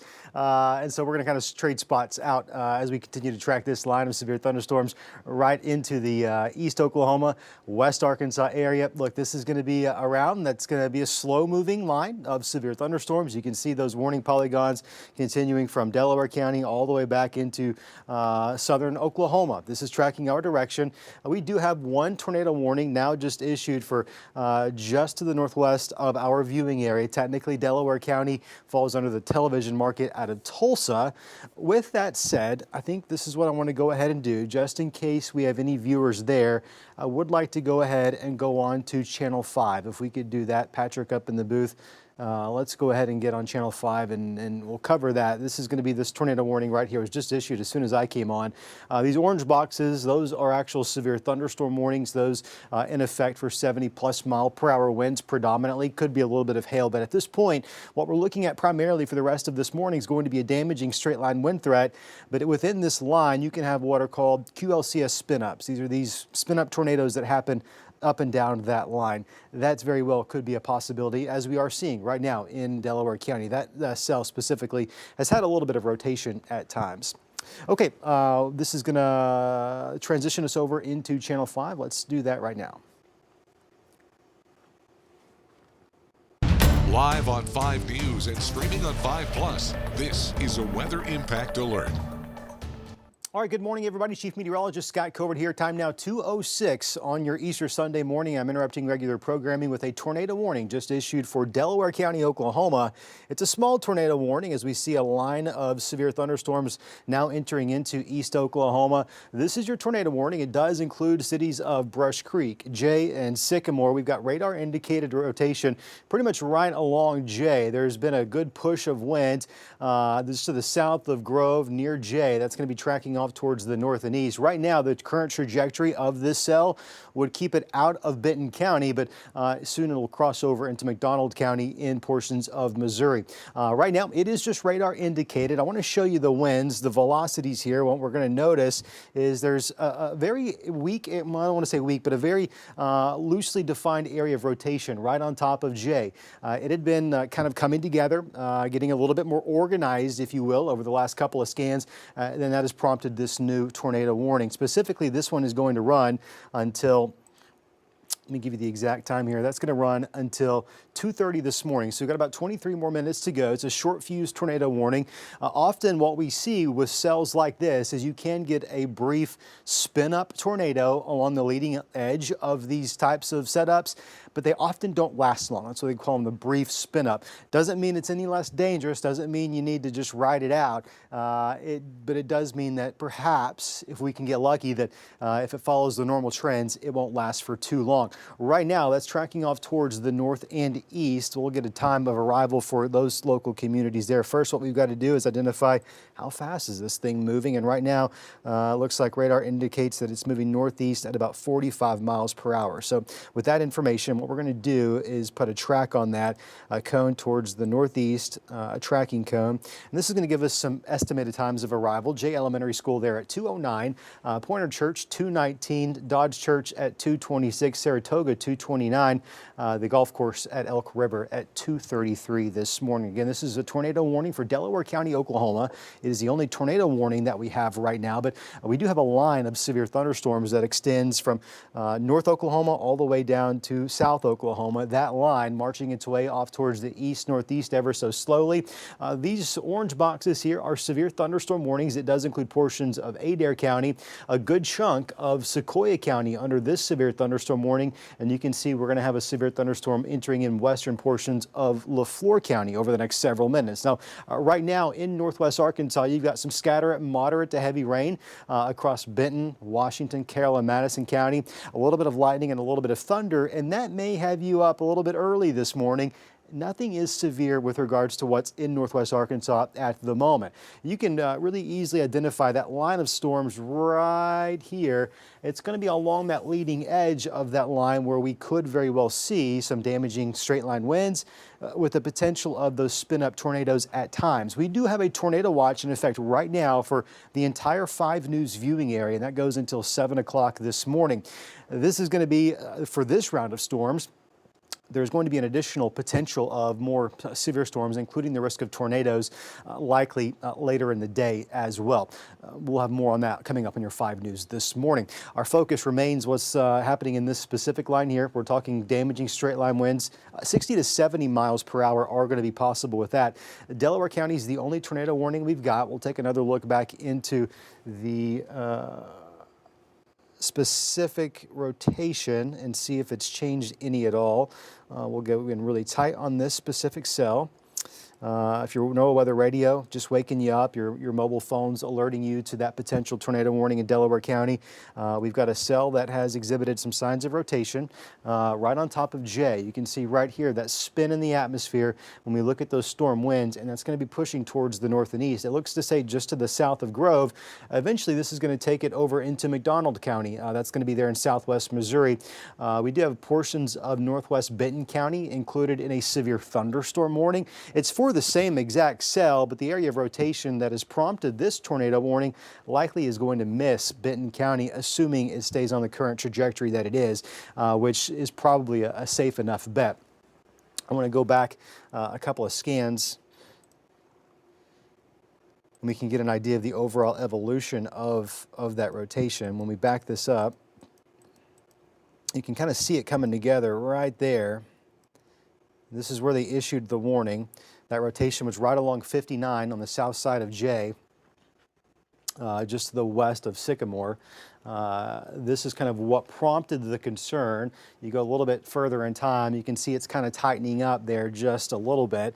And we work our way forward a couple more scans. And yeah, it looks like they definitely tried to tighten up, but I'll tell you, it looks a little bit weaker than it was a few seconds ago. That intensity is coming down considerably. It really pulsed up really quickly, and what I'm suspecting is going to happen here shortly is, should this continue to weaken at the rate it is, that tornado warning is going to be allowed to expire early. Right now it's set to expire at 2:30 this morning.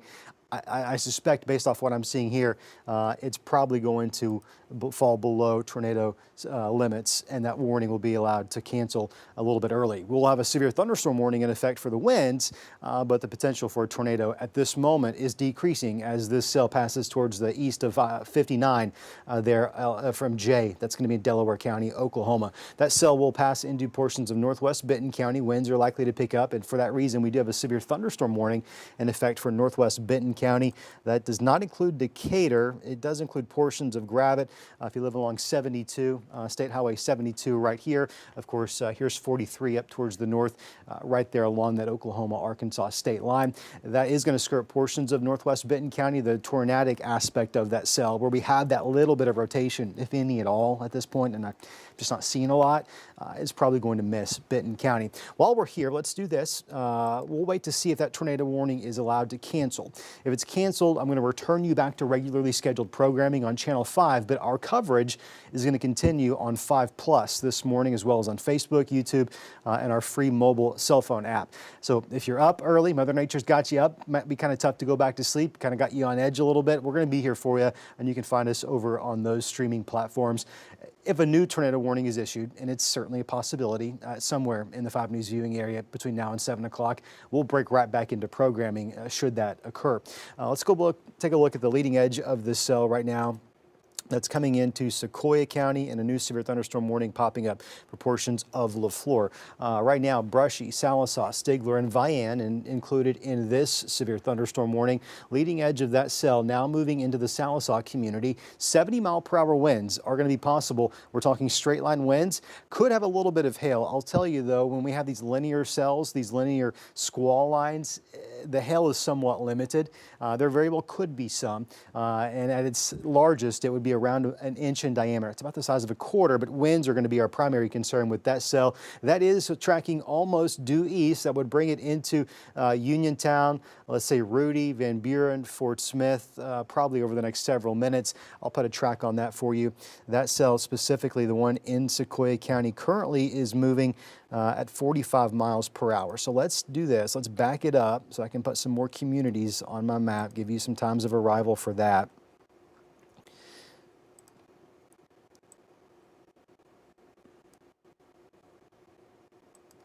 That'd put it in Sallisaw at 215, so pretty much now. Brushy 219, Stillwell at 222, Copic Slab 232, Bellefonte 234, Lincoln at 239, Uniontown there 243, Prairie Grove 248, Cedarville 251, Hogeye 252, West Fork at 259, at Fayetteville, as well as Greenland. They're not far from the airport.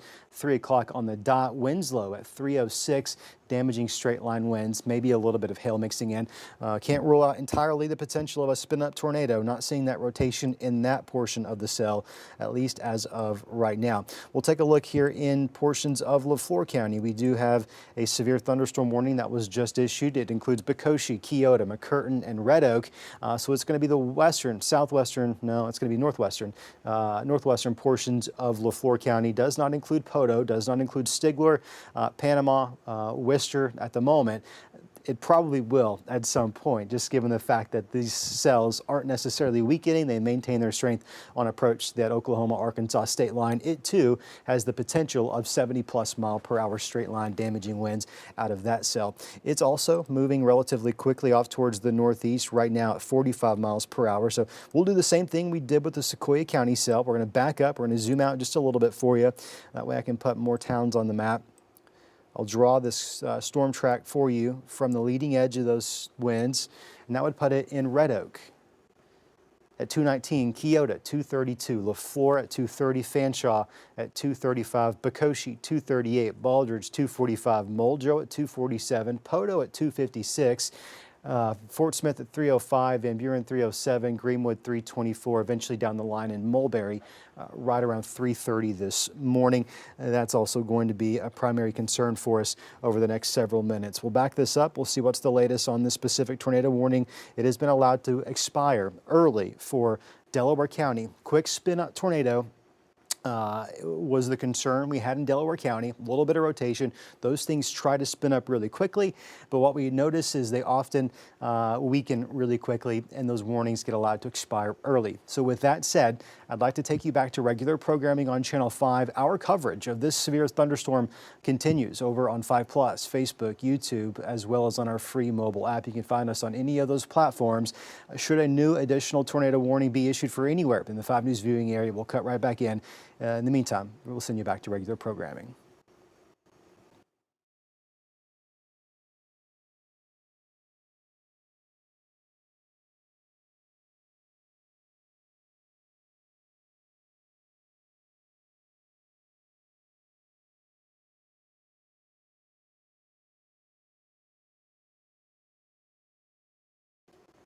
All right, thanks for bearing with us through that transition. I get the old transmitter fired up. That's really the nature of what we're going to be dealing with more than likely over the next several hours.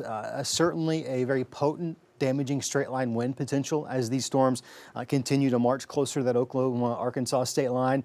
At times, we're going to be playing, I call it whack-a-mole. With these types of setups, these spin-ups can occur really quickly, and it's almost as soon as you get a warning issued for them, it's almost like they dissipate really quickly. That's not the rule, but that's generally what we expect with a setup of this nature. So I expect, well, unfortunately, it's possible at least we'll have an additional one of those going on in the next couple of hours as we track this storm off towards the east. If you're up early at this point, good morning to you. Current time here, 2:18. Let me show you our watches. We do have a tornado watch in effect for the entire 5 News viewing area. This is going to be here in yellow, and this is for this specific round of thunderstorms. There is the potential later this afternoon of additional severe thunderstorms, including another tornado potential later in the day. Of course, the entire area included under a flood watch. There are numerous flood warnings out there as well. Right now, we don't have a lot of those in our 5 News viewing area, but I want to show you something because I suspect we will. You notice these maroon polygons here that are just behind our line. These were issued because rainfall amounts coming out of this specific severe weather line were rather high, 1 to 3 inches, kind of depending on where you're at per hour.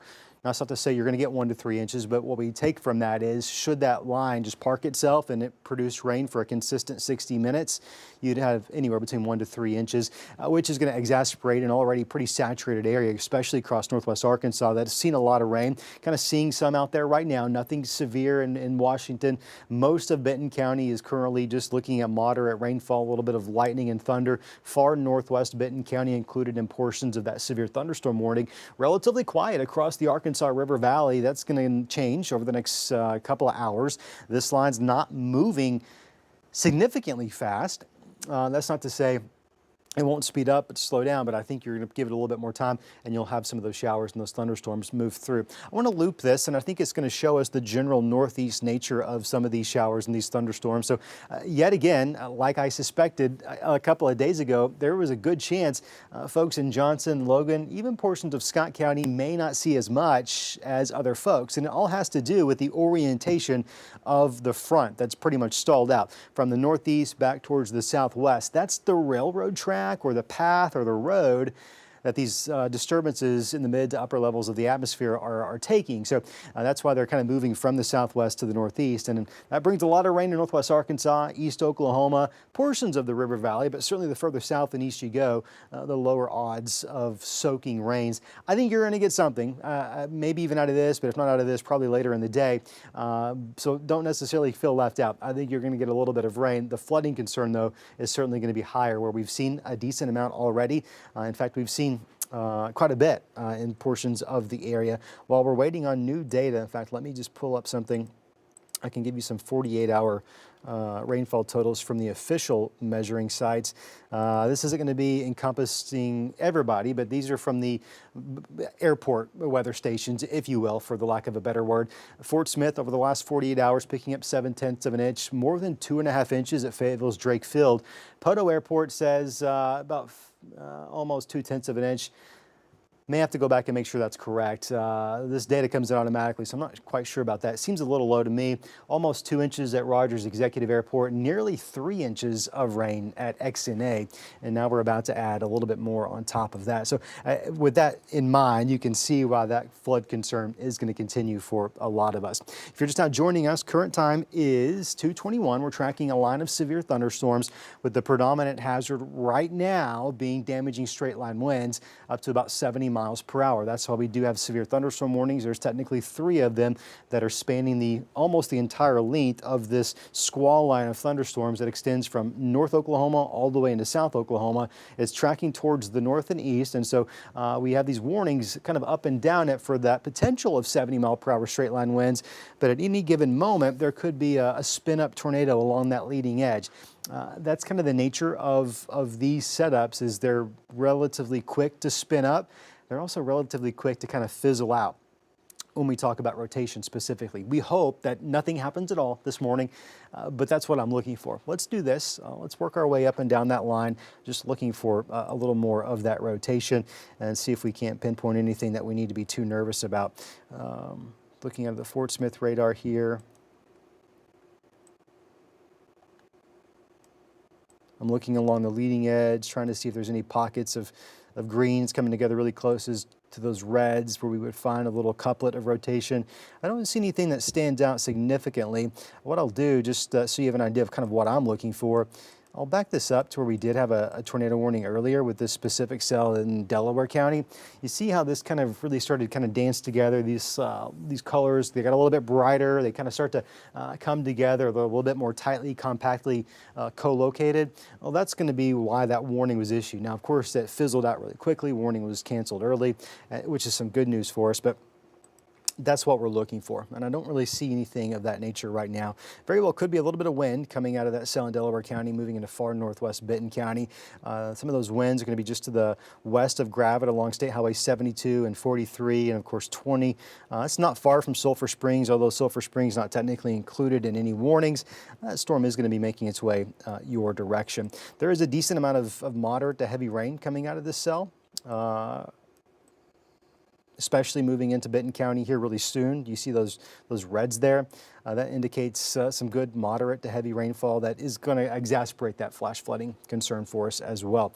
You'll notice that a lot of these warnings have this tornado possible tag. Right now it looks like it's just the northern warning. Our warnings that are coming in Sequoia and LaFleur County do not have that right now. Okay, we have a new severe thunderstorm warning. Let's take a look at this. This is going to be for a good chunk of Washington, a good chunk of Adair, as well as southern LaFleur County. You can see this, let me back that up a little bit. pulsing up on the screen there. That new warning includes the potential of 60-mile-per-hour winds as well as 1-inch in diameter hail. This cell right here in Adair County is where those winds very well could be right now. It's going to be crossing the Oklahoma-Arkansas state line into Washington and southern Benton County rather soon.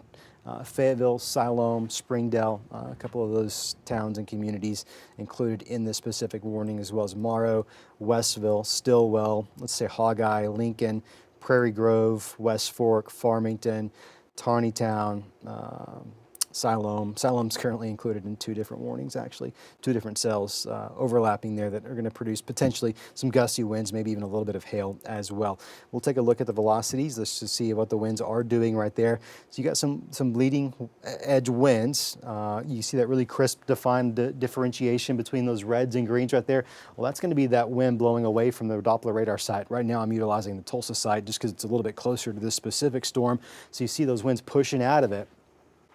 Right now, that's all it is, seeing a little bit of straight line wind action, not finding anything in terms of rotation or anything that would spin up of that nature, at least not as of right now. It's one of those things that these types of tornado warnings are really hard to issue for because they often spin up so quickly. So we have to look at these velocity data products quite often, make sure nothing goes unnoticed and unwarned. Looks like we've got a new severe thunderstorm warning for all of Benton County as well, which is going to be for that cell coming out of Delaware County. So it looks like a good chunk of Benton County, a good chunk of Washington now included in this new warning. There's a lot of radar data there, so what I can do is take all of that off and show you, I'll just zoom out area wide. Here's what we got. Tornado watch in yellow. There is a severe thunderstorm warning now spanning from Delaware County back into LaFleur County. You've got a few different of these warnings now. That's all going to be in orange. Those are where we have current severe thunderstorm warnings, meaning severe weather is happening. The pink just showed up in southern Missouri. That's going to be a thunderstorm watch that was just issued for parts of the area. But for our neck of the woods, well, we're included in a tornado watch until 7 o'clock. That's the yellow right there. Maroon are going to be flood warnings. I suspect we'll probably end up seeing some of those as our line moves through. It's dumping a decent amount of rain. Area is already saturated. That's a recipe for some flooding. We do have a flood watch under that tornado watch. There's a lot of watches out there this morning. That watch runs through 7 o'clock tonight, unless it's extended. I don't think it will be, but most of the day we're going to have that flooding concern. This is a round of storms. There's another round coming in later this afternoon, or really late morning, early afternoon, that very well could be strong to severe as well. So we'll have to track that very closely. Right now, Benton and Washington counties, the only 2 in Arkansas that are under a severe thunderstorm warning, or any warning for that matter. However, Adair, Sequoia, and LaFleur County are included in a severe thunderstorm warning. Right now, the potential for damaging straight line winds extends all up and down that line. Let's go into that Sequoia County storm that's right now moving through Salisaw. Soon it's going to be moving through Bellefonte, Muldrow, Brushy. You're getting the winds right now. If there is any winds making it to the ground, potentially up to 70 is what the warning is in for. Bekoshi, Keota, McCurtain, Red Oak also included in that specific cell, that warning, as well as Vian. Although things in Vian right now probably a bit intense, but things should be letting up here very shortly. Muldrow is not included in this warning, but here's the thing. I don't think this storm has weakened below severe limits, so it's currently set to expire at 3 o'clock, although the leading edge is now getting almost to the boundary of that warning. So the Weather Service is likely considering at this moment issuing a new downstream warning that would include Bellefonte, Muldrow, and maybe even portions of western Arkansas at that point. It's yet to be determined what they end up doing, but this cell hasn't weakened below severe limits, at least from what I can see right here on Doppler radar, and given the environment that this storm is in, I would suspect they're going to have to at least issue one more downstream warning that would take it into portions of Crawford and maybe even Sebastian County. Further south, that cell that's moving in through squarely LaFleur County, I do think that one has better odds of moving into the Fort Smith area, just given the northeast orientation of it. Spiro is going to be next in line. Poto probably as well. In fact, I'm going to spin our Poto camera around, I think off towards the west, and see if we can't see what's going on in that cell. Bear with me here. I'm going to do this while I'm multitasking here. Things are busy in Salisaw. Second warning here is including portions of northwestern Lafleur County. Does not include Poteau at this time. Let's go back area wide while this is loading. In fact, what I would like to do is pull up some of our cameras.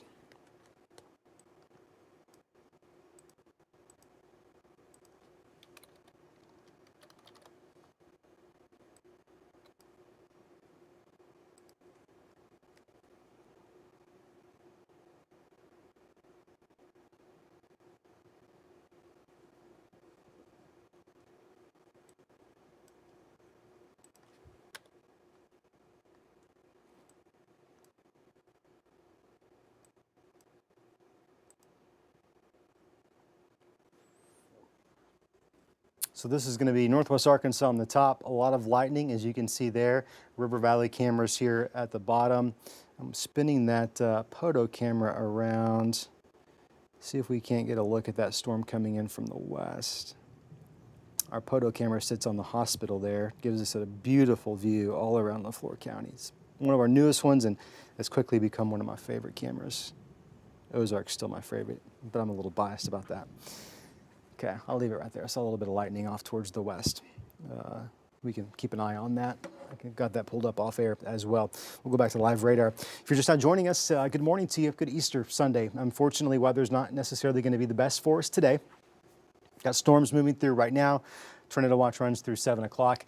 This line of storms producing strong winds up to 70 or so miles per hour, as well as the potential for some hail at times. There is a tornado concern with this cell, or all of these cells, I should say, just given the environment in which we're in. I'm not finding any rotation right now, no current active tornado warnings, but the reason the watch is in effect is for, well, that potential in of itself. Strong thunderstorms getting ready to impact western Crawford, south central Washington, eastern Sequoia, southeastern Adair County.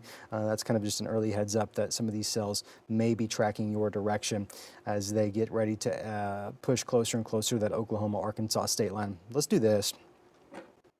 These are moving northeast at about 45 miles per hour. So what I can do is I'm going to draw a track from that leading edge of that southern flank. That puts it in Aikens at 235. Bekoshi, well, Bekoshi's probably already getting some. 241, Muldrow 247. Spiro 253, Roland 254, a little after 3 o'clock in the Fort Smith area, Poteau around 308, Rock Island 313, Alma 318, Dyer 325, Greenwood at 333, Bloomer 338, Huntington 343, Charleston around 349, Ozark a little before 4 o'clock this morning. That's assuming it doesn't speed up or slow down, and sometimes they do, so keep that in mind. These storms are generally tracking off towards the northeast, so if it was moving due east, I would say folks in Franklin, Johnson, Logan, Scott may get a little bit better chances of rain, but unfortunately, it looks like a lot of this, or fortunately, depending on your perspective, if you need rain, unfortunately, if you don't want severe weather, I would say, unfortunately, it's too early. I need to just stop. That's moving off towards the northeast. Some of that may miss you just a little bit. Rain continues to develop off towards the backside. In fact, I'm just curious. Let's zoom out. See what's still developing back off towards the west there. Yeah, so this is looking back towards OKC. You can see a lot of rain. Moderate to heavy rain. That's all pushing towards the northeast as well. So some of that may clip parts of our area. We're really going to want to watch down in south central and southeast Oklahoma. This is the zone that if anything else were to develop, that would eventually track our direction. Looks like a lot of this moves up the I-44 corridor through Tulsa, maybe up into the Green Country, maybe some of that skirts northwest Arkansas, but the general track of that moving towards the northeast, I would say probably not, at least as it is right now. Here locally, new severe thunderstorm warning issued a few moments ago for Benton and Washington County. A lot of colors popping up. Let me try to clean this up, make it a little bit easier to digest and understand. 2 of these severe thunderstorm warnings are in effect. First of which is for Benton County, leading edge of the cell now in western Benton County from Siloam Springs up through Sulphur Springs.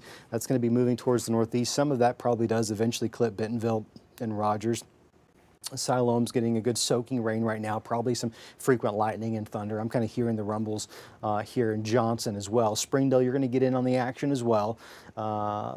Western Washington County, in the next 5 to 10 minutes, you're probably going to notice the winds picking up. The rains are going to get a little bit more frequent there for you as well. Fayetteville's included into this warning, although you got a few minutes to go before that leading edge makes it your direction. That's the leading edge of these cells is where the wind is going to be. So one of the things that as you're tracking these storms for your own location, of course, the red is going to be where the precipitation is the heaviest. And if there is any hail mixing in, that's where it would be. But it's the leading edge of the line where the wind is going to be. These straight line winds are getting pushed out of this cell. So as you're kind of figuring out what may or may not impact you and when and what comes first, what comes second, the winds are going to be coming out first, and then that's going to be pushing towards the east-northeast. Looks like that warning has been updated for Benton County. Let's see what the update is.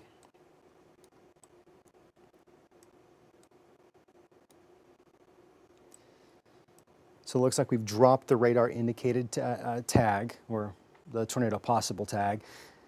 Probably dropping the hail a little bit as well. It was for 1 inch in diameter. It looks like that's going to be falling below that threshold. Still those 60-mile-per-hour winds likely getting ready to move through Gentry and Gravette. Here's 72. 43, here's Highway 12. So we're talking Siloam Springs and points towards the north. That's marching towards the east-northeast. Those winds probably picking up right now through Gravette and Decatur. And that'll continue to be the case going up through Sulphur Springs, Bella Vista, and Bentonville.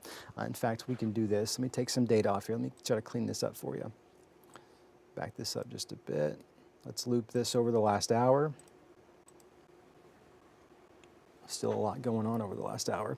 You can see, though, the general orientation of that track towards the east-northeast. So this bowing segment, the leading edge here where those winds are going to be the breeziest, Decatur, Gravette, eventually into Bella Vista. Maybe the leading edge of that one probably doesn't actually impact much of Bentonville, but you look back off towards the south, that cell coming up out of Siloam Springs, that would be the one that would maybe eventually move through the Bentonville and Rogers area with time. These are moving about 40 to 45 miles per hour, generally have been over the last several minutes or so. The cell that's coming out of Adair County is the one that's going to impact Washington, and that's right now moving through Westville and Stillwell. Same story here. Where those reds are the brightest, that's going to be where we have some heavier rain, maybe a little bit of hail mixing in. You watch the leading edge here for the potential of some damaging winds. Soon that's going to move through Prairie Grove, we close to Farmington, Fayetteville, up through Johnson, inevitably up through Springdale. Right now the storms from Watts through Stillwell, that's that warned zone that's getting ready to move into Washington County there. If you live along 62, Highway 62, those winds are going to be picking up for you here real soon with time. We'll go back into Sequoyah County, brushy. Things have moved into your neck of the woods right now. Sallisaw, rain's picked up. It's probably pretty breezy out there. This is going to be moving closer and closer to the Crawford County, even Sebastian County area over the next several minutes. A little bit of a gust front picking up out at the leading edge of that tells us those straight line winds probably kicking up some dust, some insects, some bugs, things like that. That's what this little green area is right here. So that just tells us those straight line winds probably are making it to the ground to some degree, yet to be determined how quick they actually are moving. Things are intense right now in Sallisaw. Soon that's going to be moving into the Crawford and Sebastian County areas. Back towards LaFleur County, this cell is just slowly but surely, it's really not making a lot of progress over the last several minutes. Western LaFleur County, so we're not talking about Poteau, is included in this warning. You loop this for the last hour and you can see this southern flank of the line appears at this point to me to be taking more of a north than east trajectory. So while some of this activity well off towards the south portion of the line may inevitably cross over towards Poteau, it's going to be a little bit, just given that that's moving a little bit more northeast than, let's say, some of the other cells that are moving through northwest Arkansas, which are moving more east-northeast. That orientation of the line is going to certainly mean differences for folks in the north versus in the south, and that's kind of one of the issues we're looking at. That gust front now extending almost that entire span of that Boeing segment, or that segment of the line. You can see that little thin layer, that thin green line right there. That's wind coming out, picking up some dust, maybe some insects, bugs, things of that nature. I do want to put my cell phone number up here at the station. We're streaming on Facebook. I can't see comments. I know it's the darndest thing. So if you have questions, you got reports, here's my number. It comes straight to my cell phone. You can easily answer some questions, get an idea of what's going on there as well.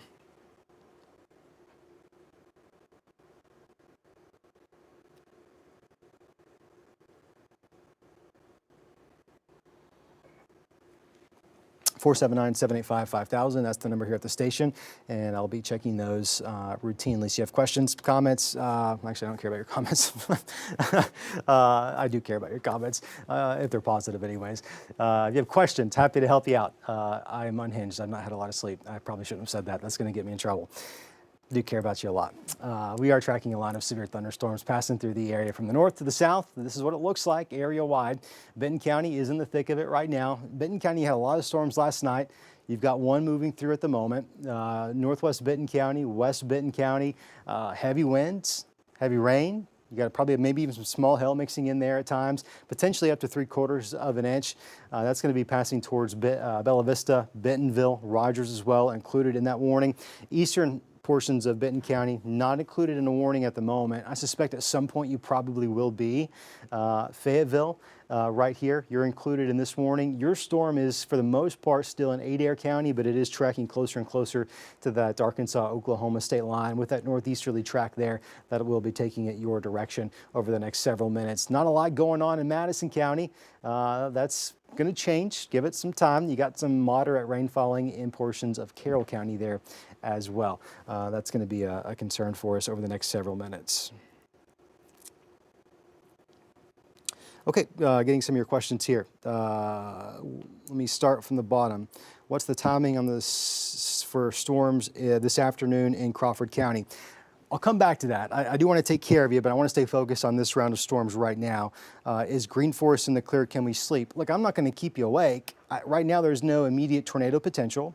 The ingredients that are available to these storms do support the potential of a quick spin-up tornado.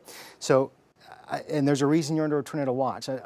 My recommendation to you is just have a way to receive warnings. That's why we say that so often, so that you can sleep, but the warnings will wake you up should they be issued for your location. Right now, there's nothing severe in Carroll County. This line of storms, it's moving your direction, and it probably is going to pack a punch when it gets there. Straight line winds, hail, the primary most likely concerns, but the potential for some of those cells to actually produce a quick spin up, it's there. So I can't tell you, that nothing's going to happen, but it's going to be a little bit longer. So just have a way to receive warnings. If you've got your cell phone up, those warnings will come through there.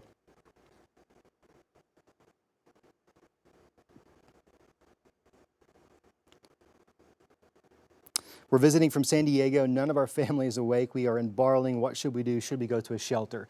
No, not right now. And we welcome to Arkansas.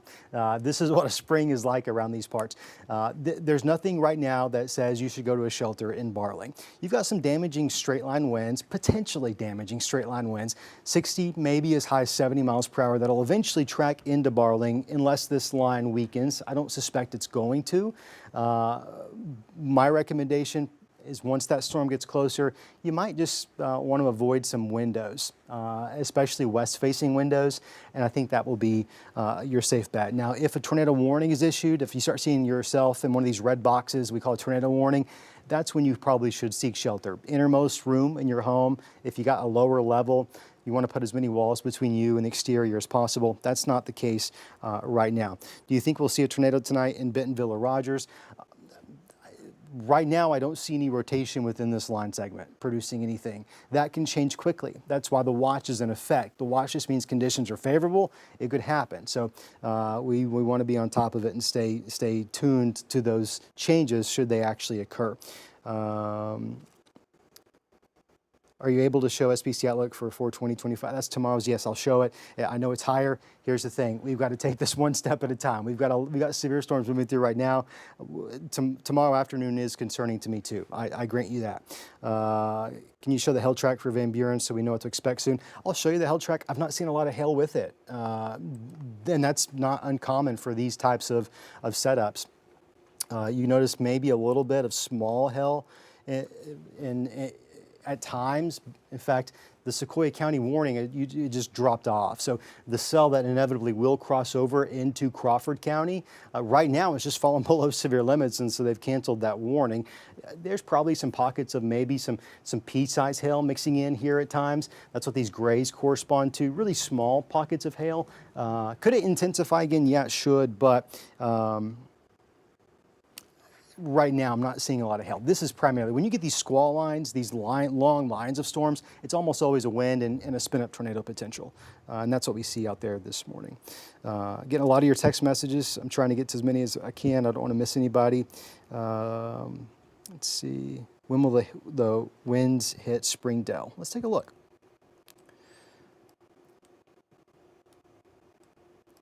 One of the things that stands out to me is that winds are certainly high, but I don't necessarily love this little signature right here, this little kink in the line.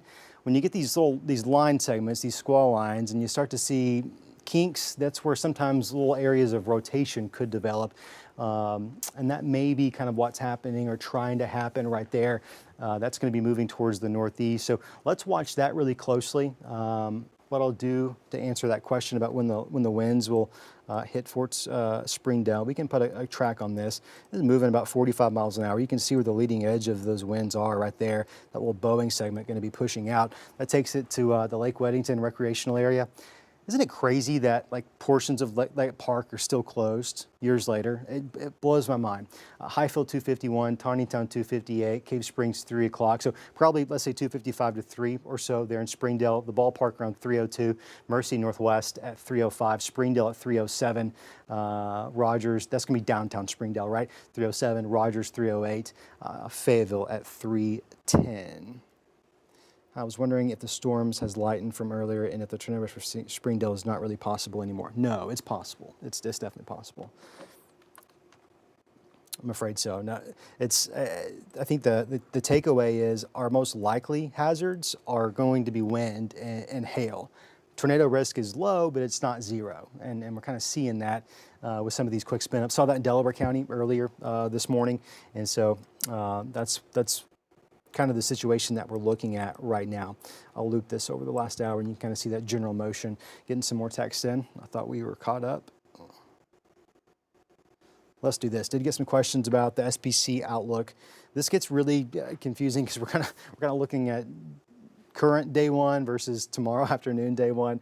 At any rate, this is going to be the Storm Prediction Center outlook for after 7 a.m. So this does not apply to the current route, and this is why I've been hesitant to show this. I know there's some attention, and I posted it on Facebook earlier. This is for tomorrow, today. Goodness, I'm getting caught up. This is for after 7 a.m., right? There's the potential for a second round of thunderstorms to develop late morning, early afternoon. A level 3 potential right here for a good chunk of northwest Arkansas, a good chunk of the River Valley, level 2 in yellow. So we've got this morning round of convection moving through that one thing that would be great is if it just rained all morning. That would really squelch the tornado potential. Unfortunately, if we do get a bit of a break, that it may not necessarily be the case. I thought I could pull that up. Is this day one, SPC day one? So this is going to be, again, after 7 o'clock this morning. That tornado potential about 10% here in the areas shaded in yellow. These black hash marks, they always trip people up, and all that's telling us is that should a tornado develop in this area, it could be an EF2 or greater. So we're talking a little bit stronger. So that's later in the day. Really think it's important that we focus on this morning's storms so we don't get confusion going on. It's tough to communicate everything to everyone at all times in a way that's meaningful and useful, so I sometimes get hesitant to get one step ahead of the other.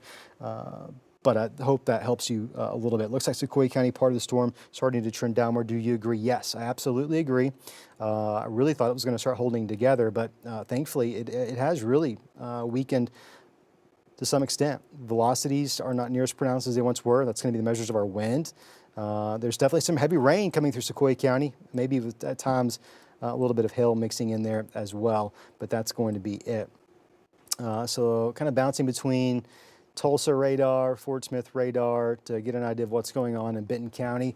I still see that little bit of a feature here that's a little concerning, but you know, it's nothing that's got my heartbeat up too fast just yet. These types of setups, though, they have tornado spin up so quickly that you just can't trust any of these cells, and that's how I approach a lot of these events. Is you just, yeah, nothing right now, but I don't trust them, and so we'll keep an eye on that for you. Right now, nothing to be concerned with other than some winds in Benton County and Washington as well. Could change at a moment's notice. That's why we're here. That's why we got the stream on. Is Lincoln safe for now? Let's take a look at Lincoln. So I mean, you're not unsafe, right? You do have winds that are getting ready to move into your area. There's Lincoln right there. You are technically considered in a severe thunderstorm warning. That runs until 3:15 this morning. The warning for 60-mile-per-hour winds up to 1 inch in diameter hail. So right now, I know it's a little bit quiet in Lincoln, but it's about 2-3 miles to your west, the leading edge of that cell. So you'll notice the winds pick up first, and then the heavy rain's probably going to start to pick up as well. And that's all tracking towards the northeast. So while things are somewhat quiet in Fayetteville and West Fork, you do have a strong storm, a severe storm by technical standards that is tracking your direction. 60-mile-per-hour winds is going to be the primary concern with that specific cell. Let's back up, see what we have that might be new information to pass along. Will these storms tonight cause the storms tomorrow to weaken some? I think it's a really good question. It's a smart question, and it's something that's in the back of my mind when we have these kind of 1-2 punches, or in this case, 1-2-3 punches. Yes. Yes and no. If it were to rain all morning and stay overcast and keep the atmosphere stabilized, then that would help mitigate, maybe not entirely erase, but mitigate, chip away against that afternoon potential. The data suggests that we'll probably destabilize once more. We'll have this push through, a little bit of rain throughout the morning hours, and then inevitably see more storms push through later in the afternoon. So if you see it rain all day, you can't necessarily let your guard down entirely, but that would be good news for us, right? If you get a break in the action and it starts to get warm and humid outside, the atmosphere is destabilizing once more, and that'll be a cause for concern for us, and we'll see that additional potential for severe storms. That's what those maps were earlier, those Storm Prediction Center maps, specifically relating to the afternoon convection. Right now, we've got 3 severe thunderstorm warnings. Let's work our way up and down this line. One is including a good chunk of Benton County, the western third of Benton County. We'll take some of the data off here just so we can clean that picture up just a little bit. Here's Bella Vista, Gravette, Decatur, Bentonville. Of course, we got Centerton, Highfill, Siloam, Rogers. Moderate to heavy rainfall, maybe a few pockets of some hail and some breezy winds. That's going to be your concern right there. I'm curious. I'm going to do this real quick off air, so you're not going to be able to see what I'm doing. It'll only take me a second. I want to pull up the weather station at the airport there at XNA. Honestly, the winds have not been too impressive at all. Last measurement was taken 13 minutes ago, and we had about 15-mile-per-hour winds. So we'll see when we get the newest update here in a few minutes on what they measured as that storm rolled through. Right now, out ahead of it, not necessarily too concerning. Do have that potential extending into Bentonville and Rogers. Eastern Benton County is not currently included in that. We'll bump up. Look at this Washington County cell. It's moving out of Adair. Things are still rather intense for Stillwell and even Westville, but that is quickly tracking squarely into Washington County, and that's going to impact everyone from Springdale down towards West Fork with that storm moving through. High winds probably on the leading edge of that cell, 60 or so miles per hour will be possible, and so that's certainly something we want to watch for. Taking a look at the hail, maybe some small hail coming out of that, but certainly not very large at all, at least as of right now. That's the good news for us. Let's see if that changes. We'll take a look at velocities. Is there anything rotating? No, I don't see anything rotating with that specific segment of the cell. Let's go back up here into Benton County. That feature is still there, but it's really weak. In fact, weaker than it was earlier. So I'm feeling even a little bit better than already was about that, at least for the time being. Things can change. This cell in LaFleur County, the warning has been modified just a bit. In fact, it may just, at this rate, it may just barely clip portions of northwestern LaFleur County. It's moving more north than it is east, which is a little bit different than the other cells. So right now you've got a heavy thunderstorm near Salisaw. This is extending back off towards the south. That's probably going to push right back up through the Salisaw and maybe in skirting portions of Muldrow over the next few minutes. It looks like LaFleur County may miss the brunt of that, at least as of right now. Warning is set to expire at 3 o'clock in about 6 minutes, and It's also showing a little bit of a downward trajectory, not finding as crisply defined lines. It's not as brightly red as it once was a few scans ago. Lightning appears to be coming down. A strong storm, but looks like maybe it's too weakening. I wouldn't be surprised at all if there's no new warning issued for that. We'll see. I may have just made a liar out of myself, but we'll see. It's certainly a trend that we've seen in Sequoia County with that cell. Not to say it's not a strong cell in Sallisaw. I guarantee everybody there in Sallisaw would agree with me. You've got some heavy rain, probably some gusty winds. There's frequent lightning, frequent thunder. But right now it's not severe as it was earlier. It is pushing towards the northeast, so I do think we'll inevitably get some rain in Fort Smith out of this cell. The gust front out ahead of it also kind of indicates that maybe it is pushing into an area that may actually be a little bit less conducive for some severe weather there. That gust front could very well be a good sign for us. In fact, let's see here. That warning will expire at 3 o'clock. Weather Service out of Tulsa letting us know that they're going to expire that warning at 3 a.m., which is some good news for those of us here in LeFlore County. At that point, we'll only have the 2 warnings in northwest Arkansas for the time being. We'll see if anything changes there. Just want to keep an eye on rotation, make sure we're not missing anything.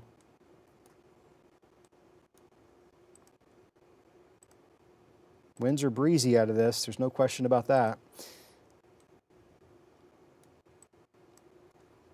Curious to go back to our cameras, see what we can see. A lot of heavy rain and thunder here in Westville. I totally get that. What's the potential for a tornado in Grove, Oklahoma? Right now, I would say is somewhat low, given that that line is now past to your east. That second round later this late morning, early afternoon could potentially be a different story. What about Fort Smith? Just kind of showed you that storm tracking your direction. Here's a live look in Fort Smith right here. I'll pull that camera up. This is along Rogers Avenue in Mercy. Things are quiet at the moment, really quiet out there. 70 degrees at 3 in the morning. It's warm, it's humid. The atmosphere is certainly unstable to some degree. And that's what's been supporting these thunderstorms with time. This will actually give us a good view of that storm as it approaches. We've also got that ACHE camera on the south side of town as well. That will give us a good picture into that.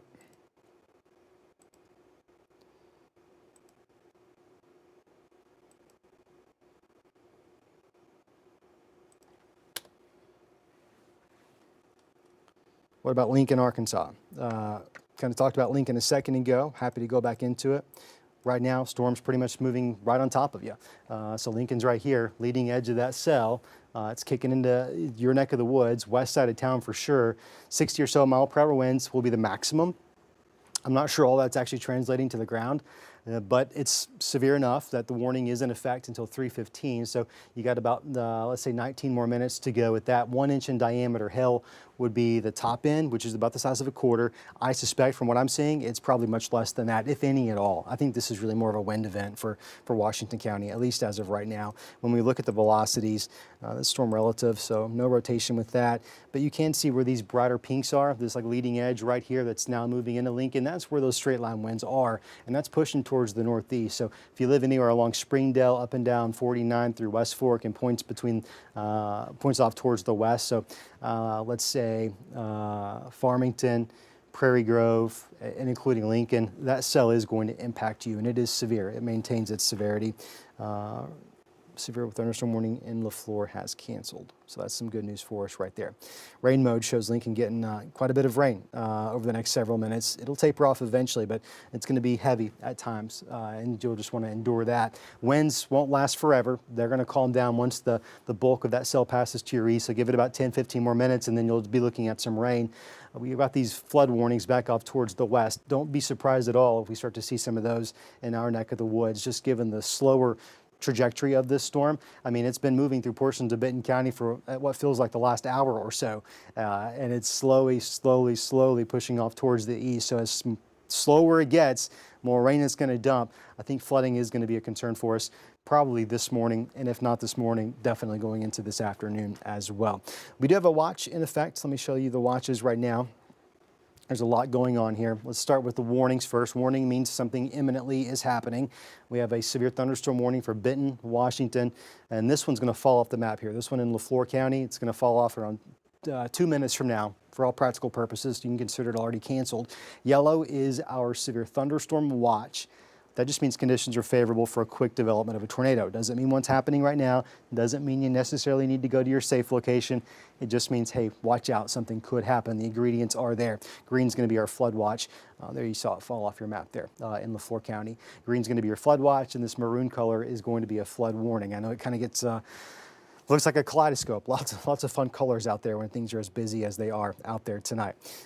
With that warning expiring, we now just have two, Benton and Washington counties. The southern edge of this storm for Sequoia and portions of LaFleur, it is weakening as it approaches the Fort Smith and Van Buren area. It is tracking towards the northeast, so I do think it'll at least clip the Fort Smith area. Maybe Van Buren has a little bit better odds. We'll put a track on it, given the latest speeds. Sitting at about 45 miles per hour. We'll do a squall cone.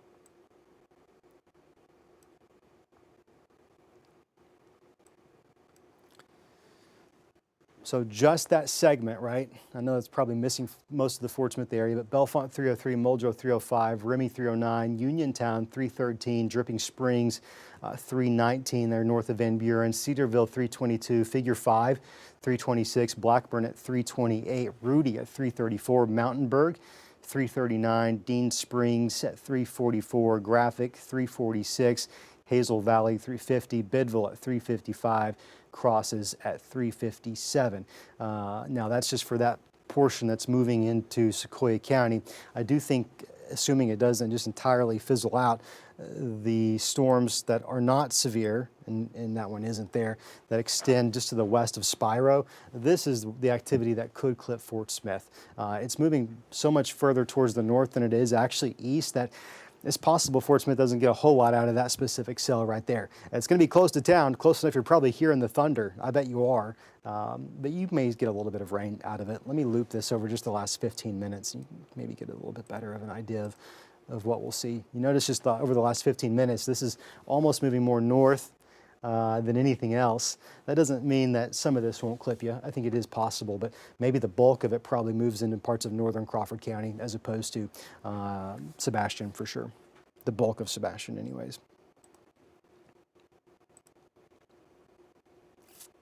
Just got a gust at XNA of 22 miles per hour, so we're far below the severe weather threshold there.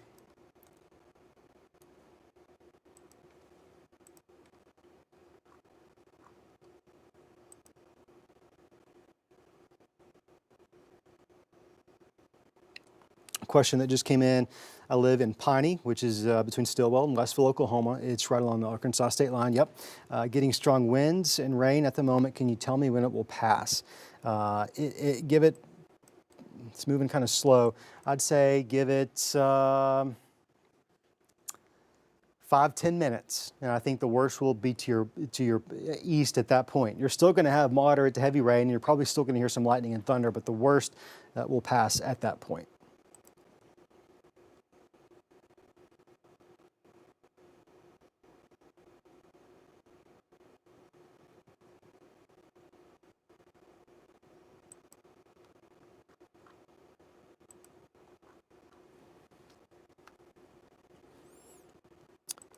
Here's the number, in case you're wondering, just now tuning in, how in the world is Scott getting those messages? This is the cell phone number here at the station, 479-785-5000. Comes directly to me. Happy to answer any of your questions here this morning. As these storms are slowly weakening and slowing down, I've got a little bit more extra time that I'm happy to dive into anything you're curious about. With this morning's storms, got another round later the late morning, early afternoon that we can kind of talk a little bit about. I'm going to reserve a lot of that probably for your 5 News this morning, which begins I think at 6 o'clock. Then we'll have new forecast data for you to pass along that's going to probably be better suited to answer some of those questions. I think what I would tell you, at least as of right now, is we've got this round right now moving through, but there's going to be the potential for additional rounds likely later this afternoon. Okay, getting some questions here. Let's back up to radar so I can answer them. What about Bella Vista? These winds seem strong. They are. They are. That's why we've got that severe thunderstorm warning in effect for Bella Vista. You're kind of in the thick of it right now. Give it 5-10 more minutes, and then you'll be out of the, well, the rain will continue, but the worst will be off to your east. But anywhere between Bella Vista and Rogers right now is included in that severe thunderstorm warning. It's set to expire right around 3:15, so it's got a ways to go. I suspect that might continue. Winds in Bentonville and Centerton sound aggressive, but aren't fast. Why is that? To be honest, that's a brain scratcher for me, head scratcher for me. Not quite sure about that. Yeah, I don't know. That's interesting.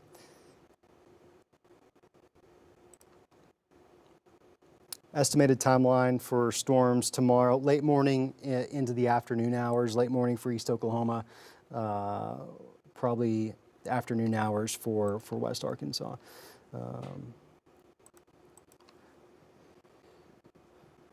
What about Alma? Okay, we'll pull back to Alma.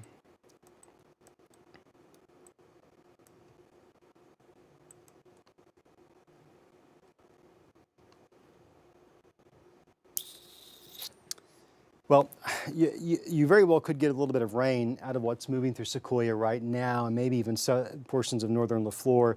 A lot of this, though, the more it's tracking towards the north, Alma will miss the brunt of the storm. Not to say you might not see some winds pick up, especially with the gust front that's developing out ahead of it. But in terms of the intense rain and that small hail potential, that may pass just off to your north with the current track of that. I think you probably get a little bit in Alma, but maybe not a whole lot. Certainly not at least what everyone else is seeing right there. Is Siloam Springs safe from the wind right now? I believe so. Winds should be relaxing here soon, although the moderate rain is going to be continuing. What about, oh, these are coming in so fast. I'm sorry, I'm trying to keep up. I'm sorry, they're coming in fast. 46 messages in the last 10 minutes. Is Poto in the clear? You're gonna have a little bit of rain maybe here shortly, but it ain't gonna be much, and it's not gonna last long at all. So can't entirely give you the all clear, but I feel pretty comfortable about you in Fort Smith. East side of Fort Smith, seeing awesome gust front towards Casino and Picola. I bet that gust front is actually an indicator that these storms probably are weakening, becoming a bit more outflow dominant, which tells us what we've seen is they've fallen below severe limits. This is the gust front right here. You see this green line here. This is what we call a gust front. That is a strong push of wind, not severe, but a push of wind that's probably picking up some dust and bugs, small things like that, and that's why it shows up on radar. That's what we're actually seeing. Sometimes there can be some sprinkles in those too. My name is Prezi. I live in Johnson, Arkansas. I wonder if there's any cells or tornado potential in the area. There is a cell, a severe thunderstorm that will soon be moving through Johnson. Right now it's just off to the west. It's going to be capable of producing some high winds and some heavy rain. The tornado potential is not zero, but I don't see any rotation right now. We're in an environment, though, that could change quickly. It always can change quickly, but certainly tonight. So I can't tell you that it's not going to happen. What I can tell you is there's no rotation right now. And right now we're looking at predominantly straight line winds moving through Johnson. How many tornadoes has this storm produced? I don't know the answer to that. It had numerous warnings for several consecutive hours. It's weakening as it moves our direction, so that's some good news for us. Is this the worst of the weather tonight for Centerton? Yes, for tonight it is the worst of the weather for tonight. When will the storm hit us? Is it 4 p.m. right? Anyone that can tell you that can predict the storm an exact hour is blowing smoke. So I don't know. 4 p.m. is going to be a window in which we're going to want to be weather aware tomorrow, especially across West Arkansas. I really think late morning at the earliest, going into the afternoon hours is when we would see that additional round of storms pass through the area. Is there still potential for concern by Arvest Ballpark in Springdale? Yes. Good morning to you who asked that question. Let me go back into Northwest Arkansas. It's that same cell. It is severe thunderstorm warning. You can see it right here. So here's Fayetteville, here's Springdale, here's going to be the ballpark. Winds are about to pick up, moderate to heavy rain, a lot of lightning, a lot of thunder, maybe some small pea-sized or dime-sized hail at most.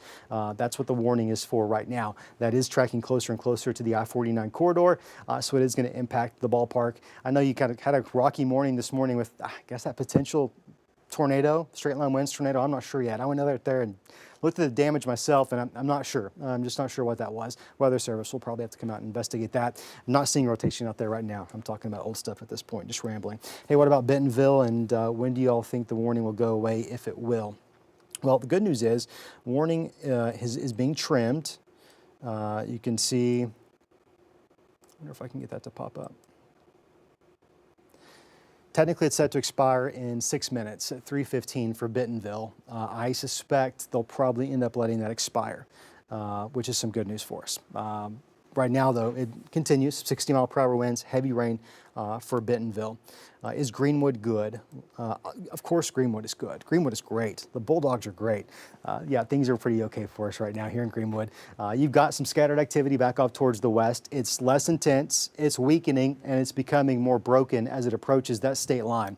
In fact, there's no warnings in the River Valley. We've had some through Sequoia and LaFleur, but since the storm has weakened, it has considerably kind of fallen apart over the last 15 to 30 minutes. So you might squeeze out a couple of showers in Greenwood at best, but I think we're going to be okay, at least for this morning in Greenwood.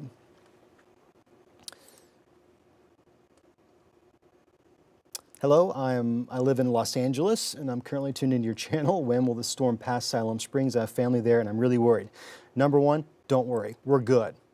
We've got an intense storm that is included in this severe thunderstorm warning for Siloam Springs, but the worst part is past. It's going to be breezy. You got some moderate to heavy rainfall continuing in Siloam, and you're going to have some more rain moving in, but the worst is going to be in this general zone right here. So I think we're going to be okay in Siloam Springs, but thanks for watching in LA. Who knew? It's kind of wild.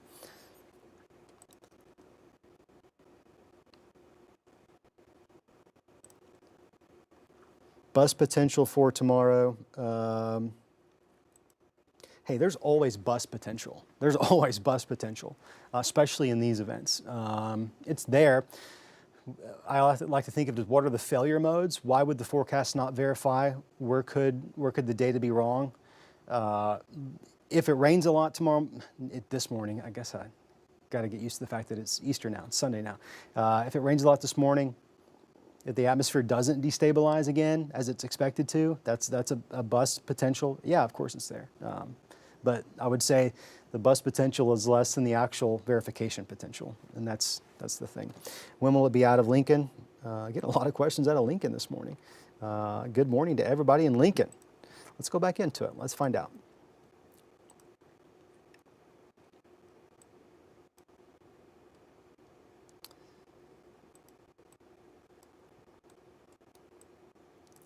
I mean, I would give it, the worst is past you in Lincoln. Just know that. I know the rainfall is continuing,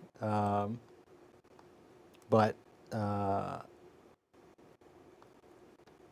that's all it is. And it's gusty. I get that, but the worst is definitely past you there in Lincoln. So I think you're going to be in decent shape.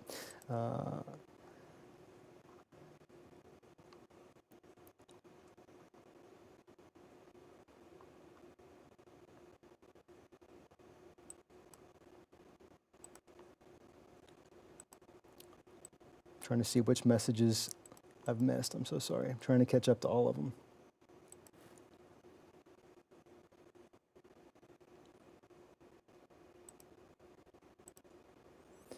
Can I sleep safely, not to worry about a tornado hitting Centerton? My phone alarm sadly doesn't work. I think that the tornado threat's relatively low in Centerton, but I mean, you are under a watch, right? Like I can't sugarcoat that. The watch is there because that potential does exist, and so yeah, that's what I would say about that. I wish I could give you more assuring news, but the fact is that the watch is in effect because the conditions are favorable for the development of tornadoes, and that's just like the technical aspect of it. So I wish I could give you some better news.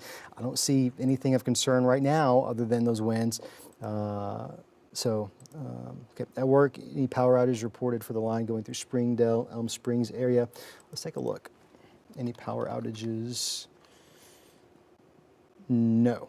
120 customers out in Benton County, which is less than 0.1%. So I'm not quite sure if that was something that was an existing issue or if that was related to the storms moving through right now. Heaviest of which is actually going to be moving through Washington County. There's definitely a strong storm in Benton County. Rogers is about to get, in Centerton, for that matter. Lowell, Highfill right now, you're kind of in the thick of it. with that cell. Warning set to expire in 1 minute. Let's see what they're going to do. They're going to XNA had a wind gust up to 43 knots with the storm moving through Benton County, so some wind is making it to the ground. Gust front is pushed pretty far ahead of the storms in southern Washington County, limiting the severe potential, making it. Okay, good news there. We're overall on a weakening trend. That warning for Benton County and Washington has just been allowed to expire. So at this moment, we have no severe thunderstorm warnings in effect for anywhere in the 5 News viewing area. That doesn't necessarily mean that changes, though. It could. We could see additional warnings, like we just saw, of course. What are the red warning boxes between NWA and Tulsa? Those are flood warnings. Let's go into this newest warning. I don't exactly like the appendage on that specific cell right there.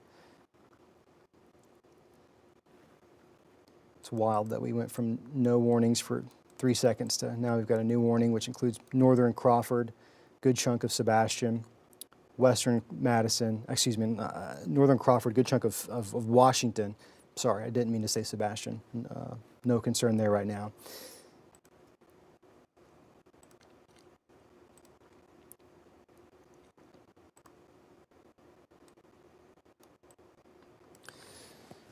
So here's Morrow, here's Prairie Grove, Fayetteville, new severe thunderstorm warning. It's the same storm, and the data hasn't changed any at all on it. Radar indicated winds up to about 60 or so miles per hour.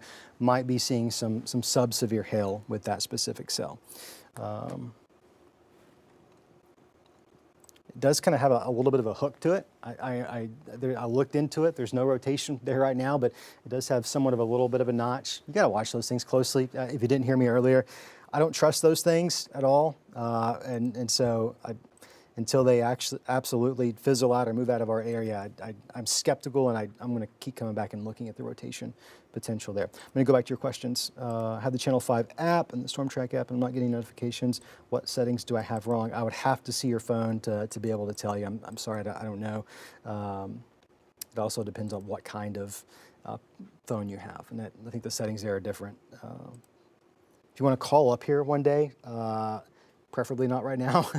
There's only a couple of us in the building. You want to call up here maybe Monday or so, ask for me, and I'll help you figure out and get that programmed for you correctly.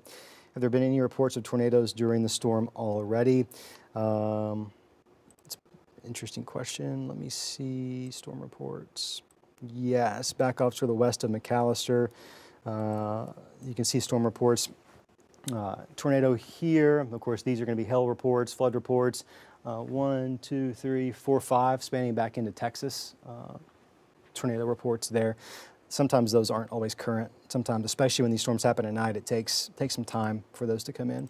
I'm in Johnton as well. How long is the estimated time for it to pass over, and what are your guess on how strong this cell is for producing tornadoes and how strong they would be? So right now, what we've got coming through Springdale, Johnson, and that warning does extend into portions of Benton County, Madison as well, and even northern Crawford.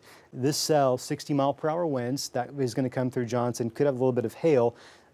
Right now, I'm not seeing rotation with it. If there were something to develop, it's possible. We've got to watch all these little cells. That's the reason the tornado watch is in effect. But the leading edge of that is what our concern would be. Is that a new warning there?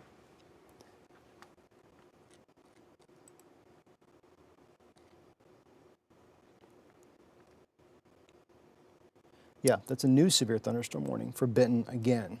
Goodness gracious. They just dropped it, and it looks like it re-intensified. So a new warning for Benton County.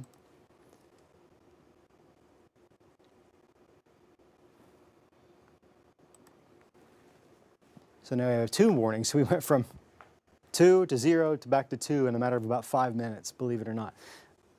Winds have picked up, now moving on the east side of Bentonville, east side of Rogers. You've probably got winds in Bentonville and Rogers too, but the highest are now to the east. Leading edge of this segment also probably producing some high winds up to about 60 miles per hour. That's this is probably going to be the case as these storms continue tracking into Carroll and eventually into Madison County. Let's do this. Put a track on it. This thing is moving currently at quickly. Okay, they've sped up. Currently tracking at about 60 or so miles per hour. So we'll draw this little storm track here. That one going up towards the northeast. And that puts that in Prairie Grove at 320, Farmington 323, campus, the U of A campus in the stadium specifically at 327, Fayetteville around 330, Durham 340, Elkins 341, Mayfield 344, Wesley 346, Hinesville around 350, Clifty at 353, Hartwell at 354. Let's do the same thing on the Benton County storm that has quickly re-intensified. It's moving also at 60 miles per hour. We'll come in a little bit closer on that one since that cell is actually just a little bit smaller.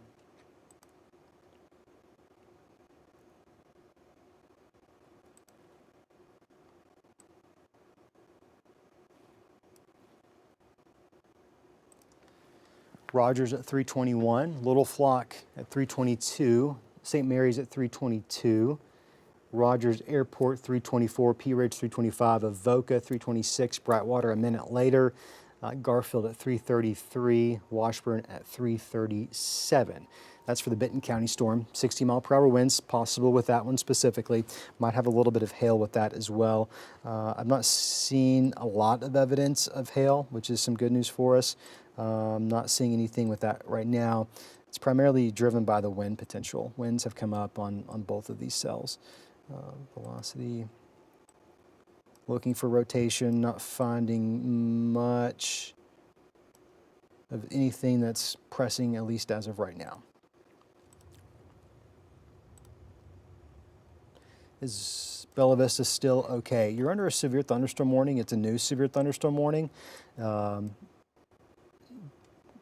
there's no active rotation included with that storm as of this moment.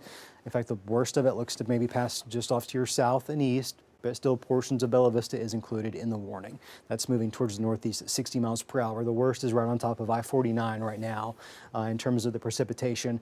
Wind's going to be blowing out of that pretty quickly up to 40 to 60 miles per hour, somewhere in that general time frame.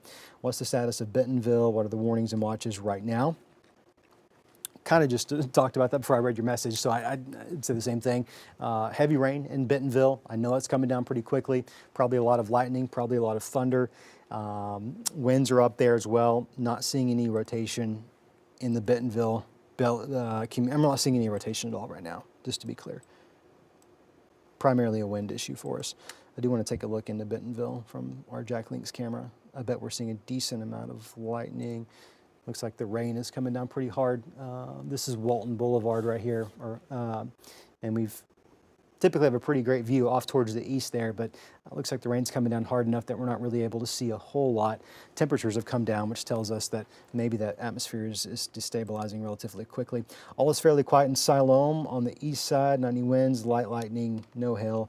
Been watching for the last couple of hours. Good news, yeah, the worst part of that storm is moved off to the east of you in Siloam. Can you do a storm track for timing for Rudy? Yeah, absolutely, it would be my pleasure. Take some of this off.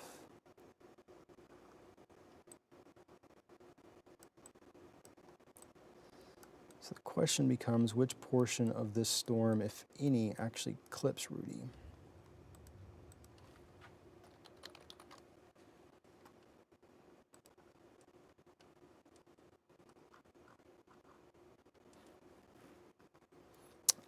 I really don't. Let me loop this for the last 15 minutes. Rudy may miss the bulk of it. I mean, this thing is moving so much further. This southern portion of the cell, number one, it's weakening. It's not as organized as it was. But number two, it's moving more north than it is east. Rudy in this general area right here, you may miss a lot of it. I'm not sure I have anything to really put a track on for you. That's maybe some good news for you, I hope.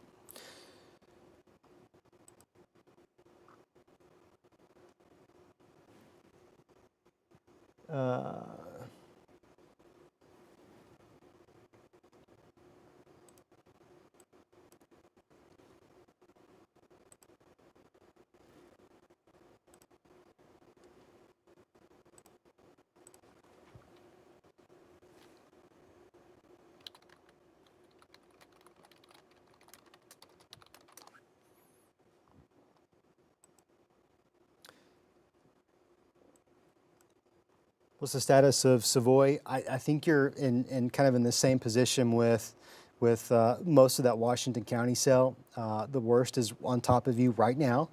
It'll get better here real shortly. Keeps popping up and covering up what I'm talking about. It's annoying. This cell is the strongest one. Benton County is severe too. This one's just stronger. The leading edge of that specific cell is where you would find some gusty winds, especially on the leading edge, and that's really just not going to impact you too much.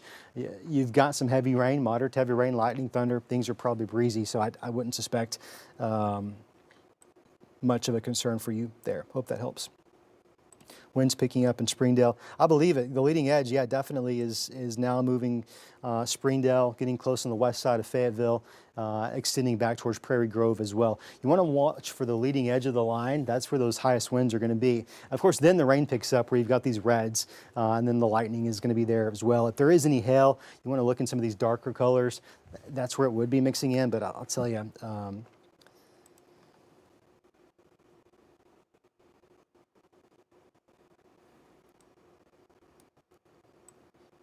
how's Rogers looking right now? I mean, Rogers, goodness, you've got a lot of heavy rain, probably some breezy winds.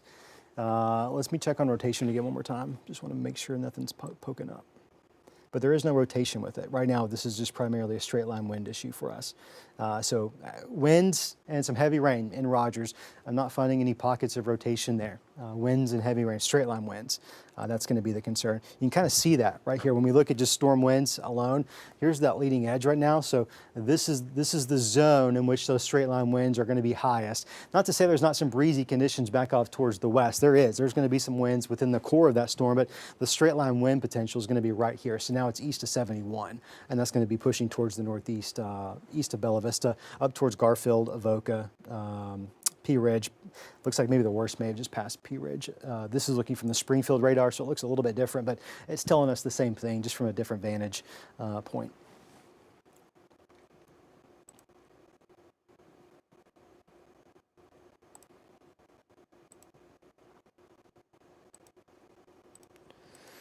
Missed a question. After this line goes through, are we good until tomorrow afternoon? After this line goes through, we'll probably have some additional showers, maybe even some thunderstorms. The tornado watch itself runs through 7 o'clock, so about 3.5 more hours, unless it's canceled early, which is a real possibility for us. And then I think late this morning into the afternoon, yeah, that's going to be that next round that we could have to deal with more severe storms for. If I missed your text messages, I'm really, really sorry. I'm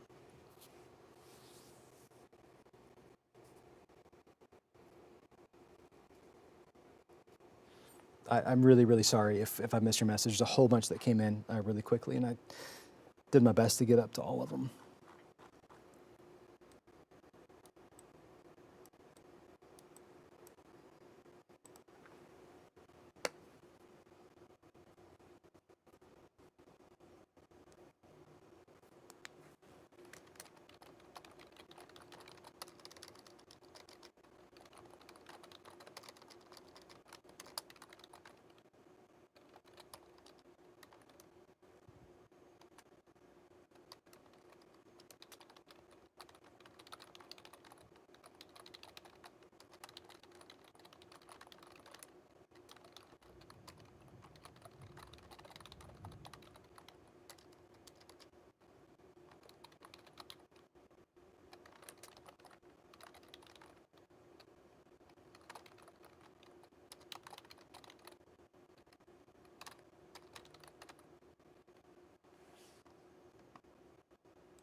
Very, very strong winds and heavy rain in Rogers. I believe it. Why is it still storming in Lincoln? Because it's still storming in Lincoln. That cell is just not moving very quick. But the worst is past you. So there's that. Let me go back to Rogers. Let's sample some of those winds.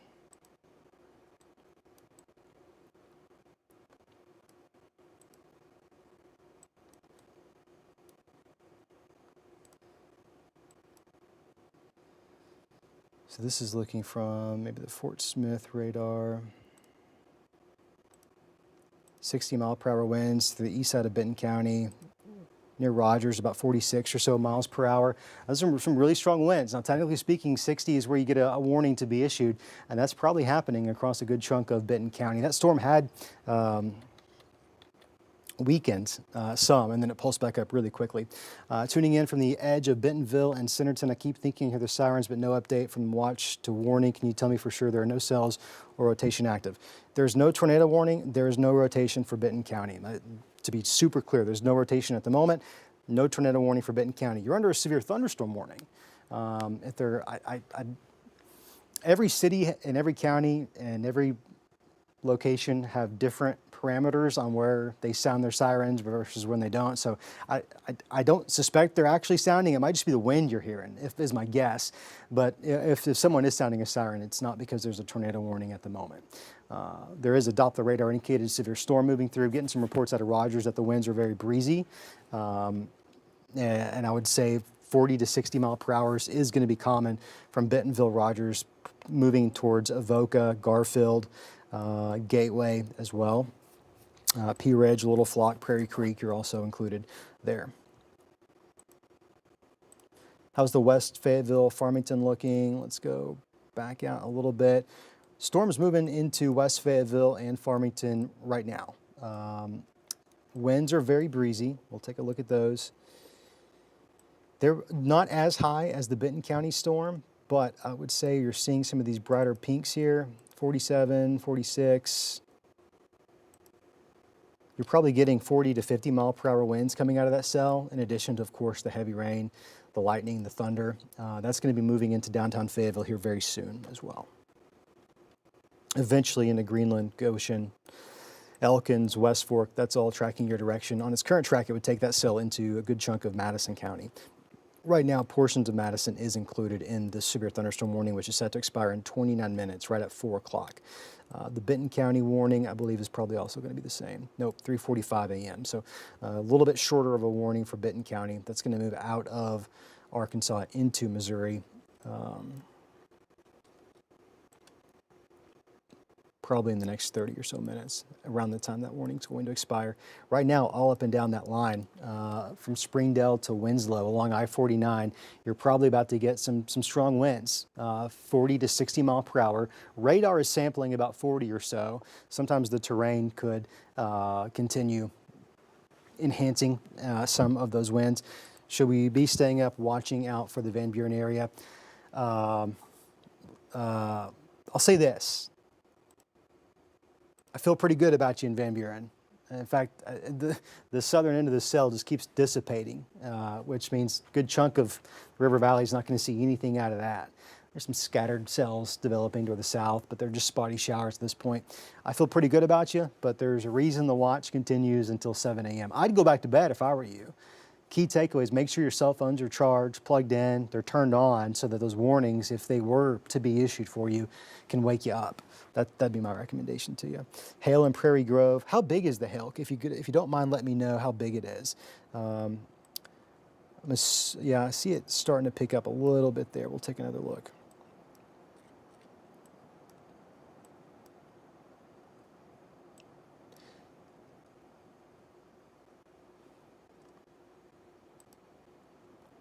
Is Bentonville probably safe to go to bed? I kind of say the same thing there. Yeah, you've got some strong storms moving through right now. Rain's going to continue. Worst part is pretty much on top of you now, exiting to the east over the next, let's give it 5 to 15 more minutes. So you're probably in a decent position to go back to bed, but just have a way to receive warnings that can wake you up. That's just so important, just so important.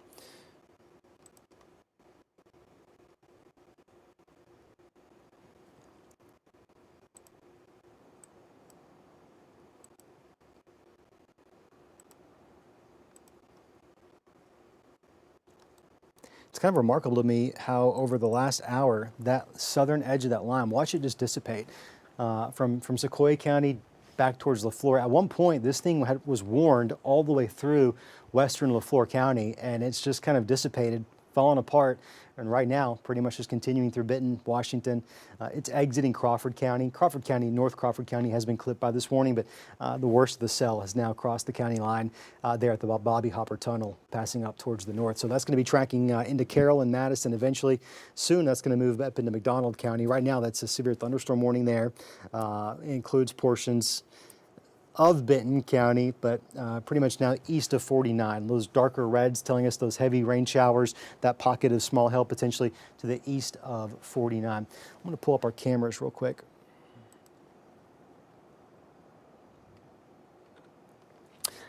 Great point here. I think those of us in Rogers, actually all of Benton County, are more hyper aware of the possibility / potential of tornadoes since May 26.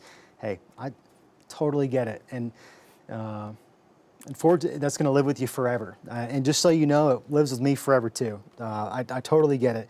And in fact, just being transparent with you, when I've got to call out Rogers and Bentonville and Decatur and Benton County as a whole, I'm acutely aware that the second I say your town name in those places that have been hit hard in the past, that it's going to invoke more anxiety than other places. And so I'm with you. I totally get it. Did they up the tornado watch in Bentonville? I just got a text saying it was received. Let's see. I don't think so. What they did do, unfortunately, sometimes depending on what service you're using, what they had done is they've canceled a few counties back off towards the west. They've canceled Delaware. As you can see here, it's now turned to green. Okmulgee, Wagner, Mays, and Okfuskee counties in Oklahoma. The current watch itself actually just remains in effect. And sometimes when they modify the watch, canceling counties back off towards the west, some services will just reissue it. In essence, it's kind of like the same thing. So that's probably why you got that watch the way you did. Technically, it is still set to expire at 7 this morning. Nothing's really changed there with regards to that. Let me go back to your questions. I think I'm caught up, believe it or not. Oh, I was going to go to my cameras. That's what I was going to do.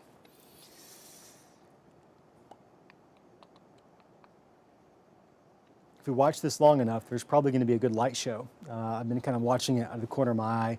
We're not going to see much here in Springdale. So yeah, this is our Fayetteville camera. I think Joshua Weisel is working from home this morning. I think he may have spun this one around.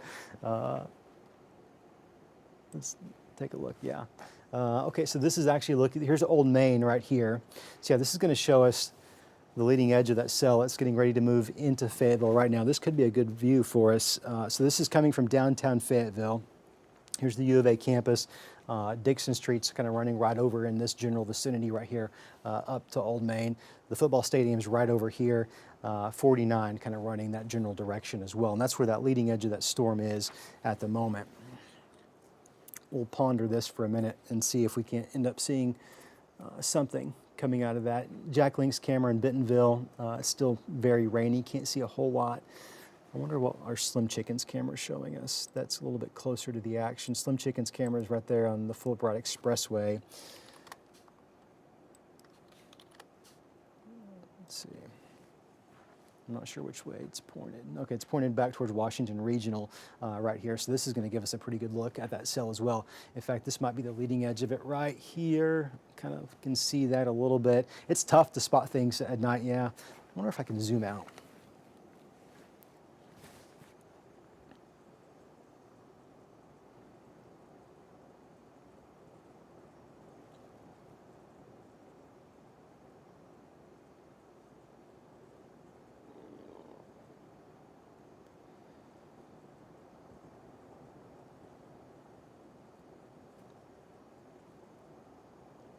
Zoom out a little bit.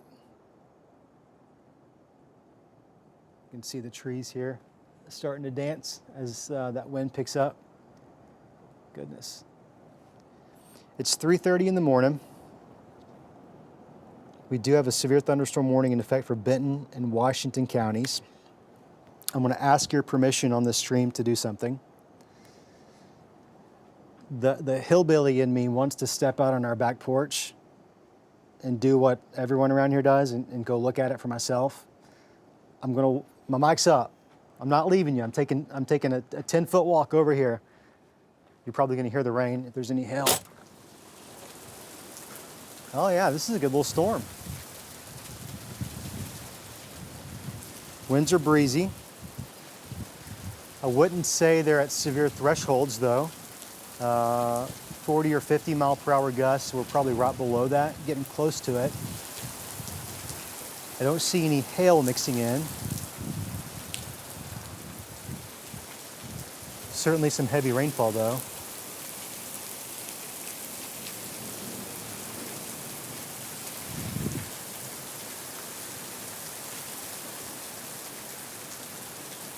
Okay, guess I should go back to work.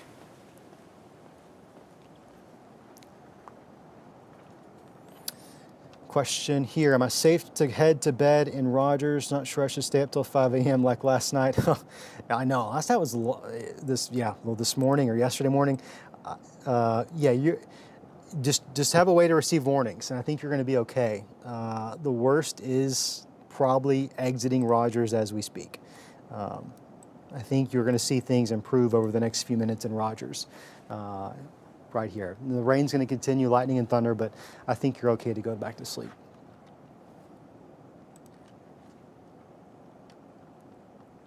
Get you a bar of soap and take a shower outside. I did say I'm a hillbilly, so that's pretty funny. I appreciate that. Good morning to you in Clarksville. I did have a moment earlier on the way to work. I had to think, have I brushed my teeth today? Because I've been here a lot, and I went home to take a quick nap, and I woke up and I thought, I'm just going to do it again just to be on the safe side. Winds are breezy. Man, goodness gracious. Let me sample some of these winds. These are radar estimates, so it's not perfect, but kind of matches up with what I just experienced outside. So 45 mile per hour winds radar level there in Springdale, about 45 in Fayetteville. This is where I just stood outside at right here, and I think I kind of called that out, 40 to 50. That certainly makes sense. About 53 mile per hour winds near West Fork, 48 perhaps, not far from Winslow there to the west side of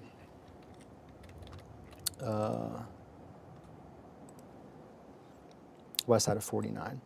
The southern cell is just falling apart. It's moved almost entirely out of Crawford County, so there's really no concern remaining in Crawford County. It's going to be squarely in Benton and Washington right now. If I loop this,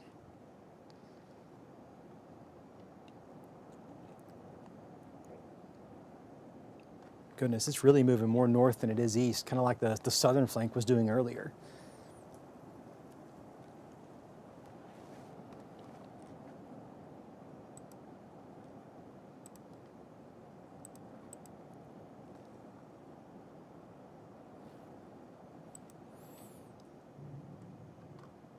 Crystal, appreciate that. Thank you so much for your note. Is Springdale good to go to sleep since it's close to Rogers? Let's just take a look before I tell you. I think it's important to say this. You are under a warning in Springdale, as is the case in Rogers. Rogers, the warning expires in 3 minutes. In Springdale, your warning continues until 4 o'clock. Right now it's 3:43. You do have some breezy winds, gusty winds, probably producing 40 to 50 mile per hour gust at times, heavy rain, lightning, thunder. You know what, if you're not sleeping next to a window, maybe an exterior wall, you're probably fine.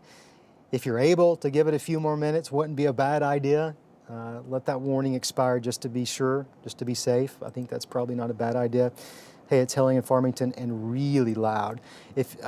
Could I know it's tough because it's the middle of the night. Could you let me know how big the hail is?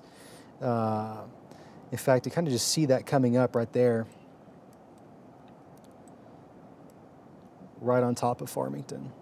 I'm really curious how big it is. I know it's tough I don't want you to go out there and get hit. I'm not asking you to do that, I promise. If you're able to just guess based off of look. Radar is estimating about a ½ inch. Just tuning in, can we get an update for Fort Smith Greenwood area, please? Yes. For the most part, you're going to be in good shape. Fort Smith Greenwood, I'm not tracking anything of concern there for you right now. Let me stay with Farmington for the minute. Give me 2 or 3 minutes in Farmington, and I'll come back to the River Valley here real quick. That hail is going to be moving into Fayetteville. The track on it looks like this. when I loop it, you can kind of see it kind of re-intensifying right on top of Farmington. Waiting to see some ground truth, an estimate, if anything, on how big it is. I'd like to pass that along to the Weather Service as well. So I'll keep looking at your text messages. That hail is going to be right on top of the Fulbright Expressway here real soon, getting into downtown Fayetteville. Eventually going to be tracking up towards Goshen as well.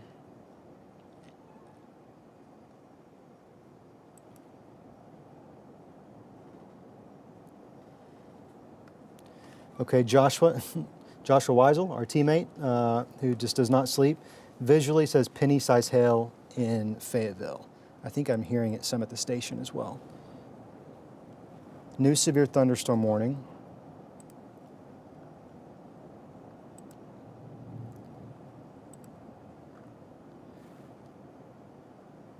The hail has come up quite considerably there. Right now, Josh was reporting to me penny size in Fayetteville. New warning goes until 4:30 this morning and includes portions of Benton, Carroll, Madison, and a large majority of Washington County.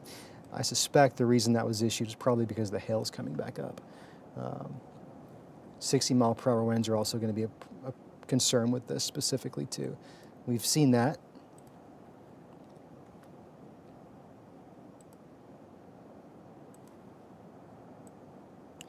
How's Springdale looking? Am I good to go back to bed? I'd honestly give it a few more minutes and let that warned storm pass you. It's not going to be much longer. Let's go to the River Valley. Got a question there. Things have really been, I mean, it's almost, there's nothing. There's a couple of spotty showers, but there's really nothing going on. Could those potentially grow into something? I think we're taking lightning strikes again. Whew. Yep, there it is.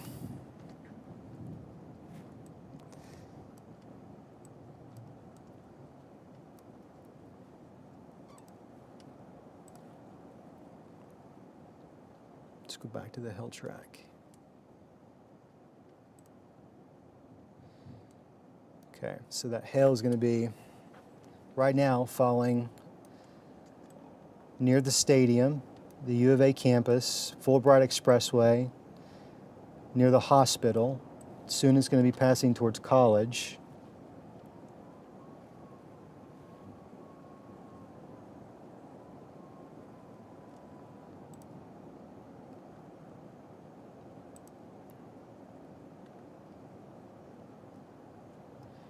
Question about tornadoes. Right now I don't find any rotation. That we're under tornado watch though until 7 o'clock, and that means conditions are favorable to support that. Doesn't mean it's going to happen, but it means it's a real possibility based off of those things. How's Madison County looking? You're included in this new severe thunderstorm warning. Hinesville specifically. Huntsville's not. But Hinesville, probably Clifty. Let me zoom in so I can get Clifty to pop up. Yeah, Clifty is too, but a good chunk of Madison, Western Madison is included in this new warning. It's probably going to be some small to large hail. Are we able to see some cameras from Fayetteville? Give me 1 second. It's a good question. Going to bed now. Good night to you there in Greenwood. Sleep peacefully. This is maybe the funniest report of hail I've ever seen. Really creative. Dum-dum lollipop-sized hail in Farmington. That corresponds with kind of what Josh was telling me, that there very well could be some penny or so size hail. I'm going to pull up our cameras there real quick. I'm going to step out on the back porch and see if we've got any here.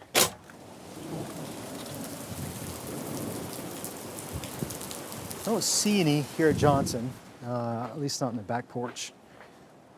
It's coming down though, pretty hard. So here's going to be the U of A, our downtown Fayetteville Chamber of Commerce camera. U of A's over here. In fact, if you look really, really closely, you can see the Old Main right there.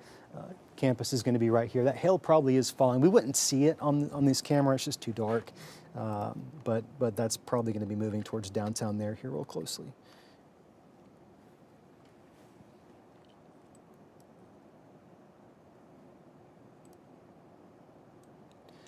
That zone of hail now extending into portions of Springdale.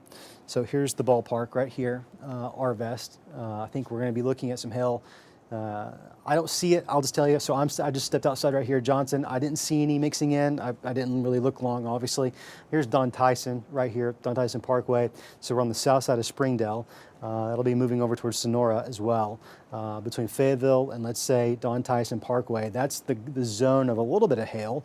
I'm getting, from what I'm taking, about penny-size hail from what I'm dime size in Johnson. Okay, starting to get rough here in Lowell. What are things looking like for us? In Lowell, it's probably going to be winds right now and heavy rain. Hail hitting hard in Springdale. If you could, let me know in Springdale what size of hail you're receiving. I've gotten penny to dime over the last few minutes. Technically, it's got to be the size of a quarter to be technically severe. I think we're, from what your reports are telling me, I think we're going to be right below that. Here's 71, so this is going to be College, running all the way up through Springdale, turning into Thompson. That's going to be where our hail is right now, tracking off towards the east-northeast. So if you live along Don Tyson, you're probably going to be getting in on that hail here real soon. 412. That's going to be taking you over into Madison County. That's tracking your direction for Hinesville and potentially Clifty as well. Huntsville is not currently included in this warning. In addition to wind, you very well, hail, you very well could have some wind with this cell. Is the back end storm a concern for Benton County?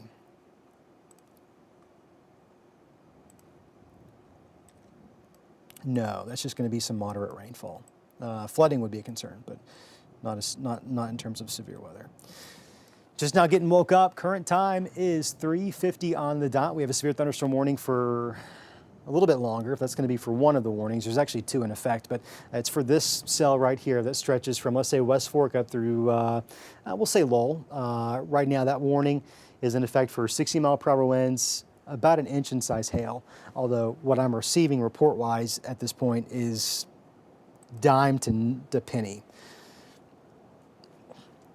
Wind and rain really picking up in Springdale. Thank you for that report. Let's see, this is another Springdale report. That's probably going to, I think that's pictures of some small hail perhaps. Okay, sounds like small pebbles, but I live upstairs and it's blowing at the doors and hitting all the windows in Springdale. Yeah, I believe it. Right now it's looking like this. Let me put the track on it. You can kind of get a general idea of where this is moving. Looks like the hail, from what we've seen in this product, may have been the largest as it moved through Farmington, maybe slowly but surely trying to decrease in size as it pushes up closer to 412. Between Springdale and, let's say, Hinesville, that's where we're going to see the potential for that hail over the next few minutes. Joshua Weisel, our teammate, sent in a report of penny-size hail where he's at in Fayetteville. Getting pebbles in Springdale, that certainly corresponds with what we're seeing here from our hail detector. So here's the ballpark. Here's Fayetteville, here's Springdale, just to get you some context to where we're looking at. That hail core now is probably past east of 49. This is going to update here in a few minutes, and I suspect what we're going to find is this little gray zone right here is going to shift probably closer, let's say 265, right on 412, getting closer to Beaver Lake. Some of the southern periphery there of Beaver Lake, that's where the strongest of that cell is going to be.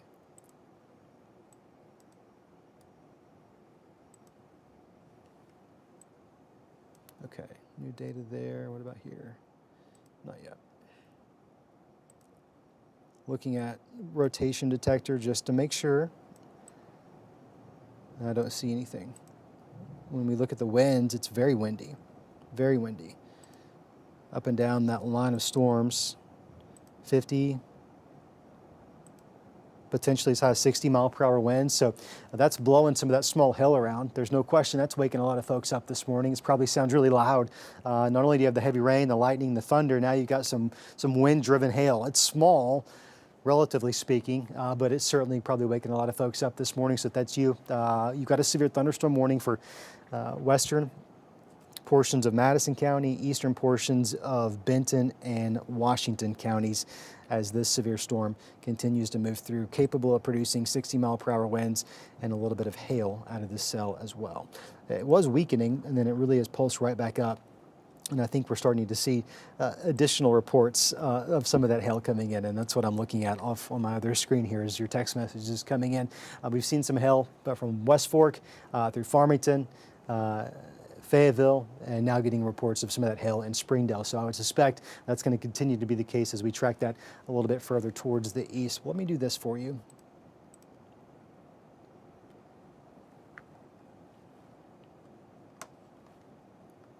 Can we go to sleep in Farmington? Yes, the storm has passed you there. Rain will continue, and you're probably going to continue to hear some thunder, but I think you're going to be okay. This is going to be moving at 45 miles an hour.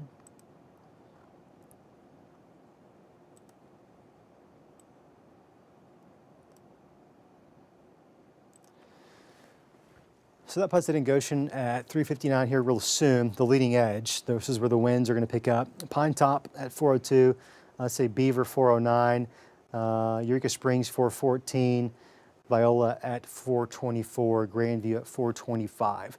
That's going to be where the leading edge of those highest winds are probably going to be, 40 to 60 mile per hour.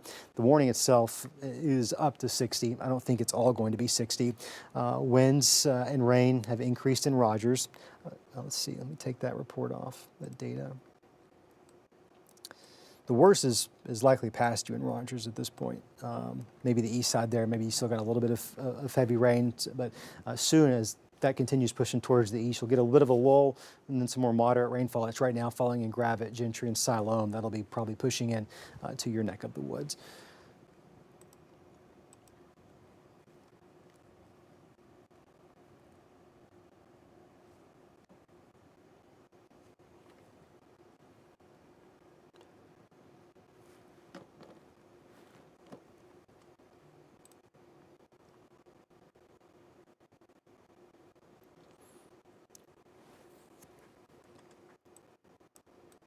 How is War Eagle looking? Let's take a look. So it's about to get kind of intense in the War Eagle. Your winds are probably going to pick up 40 to 60 miles per hour, and there very well could be a little bit of hail, likely moving towards War Eagle. Let me put on our Hail Now products. Boy, it's actually dropping that hail quite considerably. So maybe that's pulsing back down.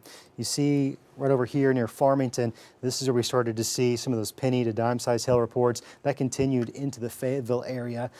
Right now, we saw some pebble size reports in Springdale. Pebble is a broad term, so take that for whatever it's worth, but in my mind, I'm thinking pebbles probably going to be a little bit smaller than pennies, and it looks like that very well could be weakening as well. So I would say War Eagle, your winds are probably going to be the primary issue. Heavy rain, it's going to get intense, where winds are going to pick up, and that wind's going to be blowing around the rain, and it's going to sound loud, and at times there could be some small hail mixing in with that as well. Right now, that hail core is probably crossing 412 on the east side of Springdale.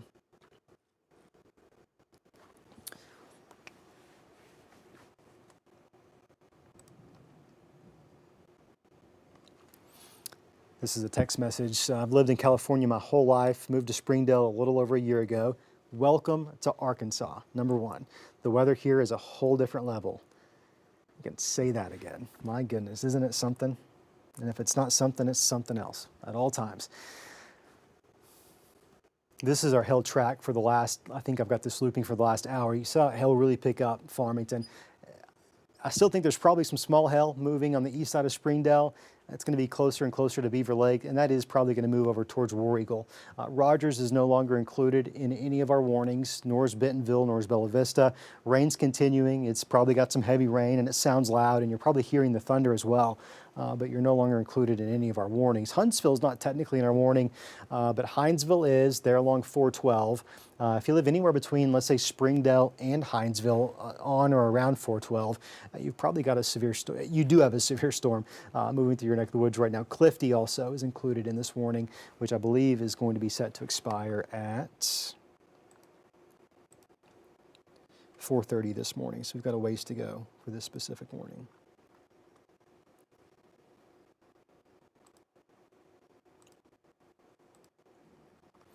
Taking a look area-wide, we look back into the river valley. It's really quiet. There are some really spotty showers trying to develop, some more moderate activity off towards the southwest of Podo, getting ready to move into Lafleur County. It's nothing organized at the moment. I do see a little bit of a lightning strike there, so there very well could be a strong storm at some point, but right now it's not severe. In fact, I want to look at the Tulsa radar. There's a decent amount of rain back off towards the west. These are flood warnings. I expected to get one in our neck of the woods, and as slow as this is moving, I wouldn't be surprised if we don't get one for at least parts of the area. But right now, that's all just rain back towards OKC, and so that is going to be tracking towards the northeast. Not sure how much of that actually makes it here, just based off of how north it's moving more than anything else. Slowly but surely that will work its way our direction, and with time you can see some of these showers and thunderstorms, they are starting to grow a little bit. So there's one of our warnings just fell off. The first warning for Washington County is expired. Now it includes Fayetteville, Springdale, east of 49. The storm has moved entirely east of 49.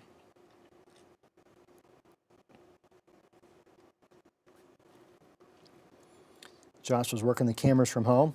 I need him to go to sleep. Happy he's helping us out, though. He told me to move some of our cameras towards the north. So this is going to be looking from downtown Fayetteville towards that storm. This is our Chamber of Commerce camera. This is looking due north. So here's the old post office right here. Dixon's going to be over here. College is going to be to my back. Campus to the left. Just for some context. We'll see if there's any lightning. I'm not seeing a lot, which maybe tells us that storm's weakening a little bit. Would appear so. Let's give it a second. Not going to happen. Let's go to Springdale. This is our Holiday Inn camera, which was really useful to us last night. Josh has got this one pointed off towards the east, which should give us a pretty good look into that storm. Sunset Avenue is going to be right here as we look over into towards the direction of Madison County. And yeah, you saw a little bit of lightning there. Not seeing as near frequent flashes that we were seeing earlier. That doesn't necessarily tell us anything officially, but anecdotally, I think it often tells us when the lightning starts to come down, perhaps the cell is maybe weakening just a little bit. Radar presentation hasn't really changed a lot. It's been somewhat consistent. That's why the warning's set to continue until 4:30 this morning. So you've got about 30 or so more minutes to go before that is entirely either allowed to expire, or potentially maybe they have to issue a new one for portions of Madison and Carroll counties. Right now, we're looking at 60-mile-per-hour winds, 3/4 of an inch in diameter hail, which is not technically severe, but some hail nonetheless. It's probably waking a lot of folks up. It can be loud, especially when the wind's blowing it around the way it was. That cell, though, overall is just not as impressive as it was. We'll take a look at the winds within it, and it does look still very windy out there. In fact, we're probably going to sample some 40, 50. I bet if I look closely up, there's a 60-mile-per-hour wind gust with that.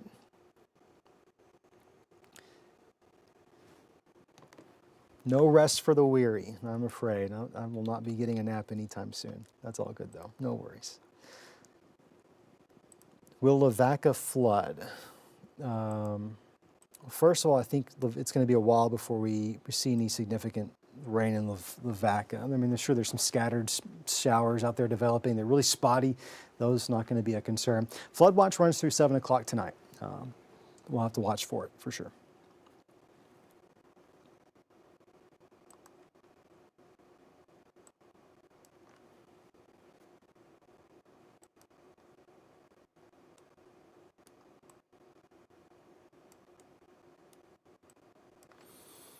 Now we've got someone watching in War Eagle, met a fella at a Christmas parade. He texted in. I'd love to hear from what you're seeing. If you get any hail, let me know. I suspect you're probably not, and if you are, it's small, mixing in with some heavy rain, if anything. Hail detector is all clear right now. It was showing some earlier. It was weakening clearly as it approached Sonora, the Beaver Lake area, and I think that more than likely that is actually dropped off, at least as of right now. Here's the track of it, and you can see as it loops up there, picks up near Farmington, got hail tracking through Fayetteville, even portions of Springdale, but it just kind of falls off once it hits 412. Once we got north of 412, that hail potential seemingly has decreased for the time being. Doesn't mean it won't come back, but at least as of right now, I think that's going to be the case. There is a good RDOT camera out there. I'm going to see if I can pull that up.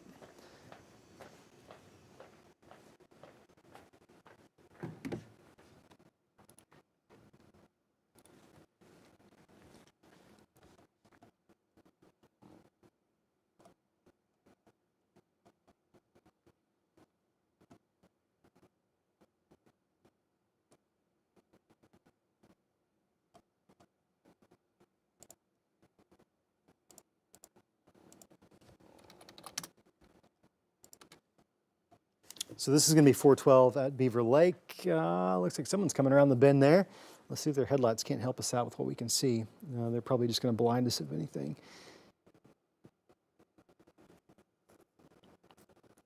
We're looking towards the west, so pretty much right into that storm. Would be a pretty good visual if it was just daylight outside. Unfortunately, we're not going to be able to see a whole lot of details. Look at the rain. It's heavy. It's kind of getting blown around in sheets by the wind. Looks like some really heavy rain. Want to be careful if you're out driving in that. Hydroplaning can be a real concern for us given how much rain we've seen over the last little bit. There's that lightning. I figured we'd see a little bit out of it. This is our Bentonville camera. Let's see. This thing is pointed towards the north, I think, so not going to see a whole lot out of that. Rain's going to continue there in Benton County for a little bit longer. It's moderate to heavy at times. The severe warning does include War Eagle. Eastern portions of Benton County, right there along Beaver Lake. Storm has pretty much exited Fayetteville at this point. Springdale's getting a little bit of moderate rain at the time.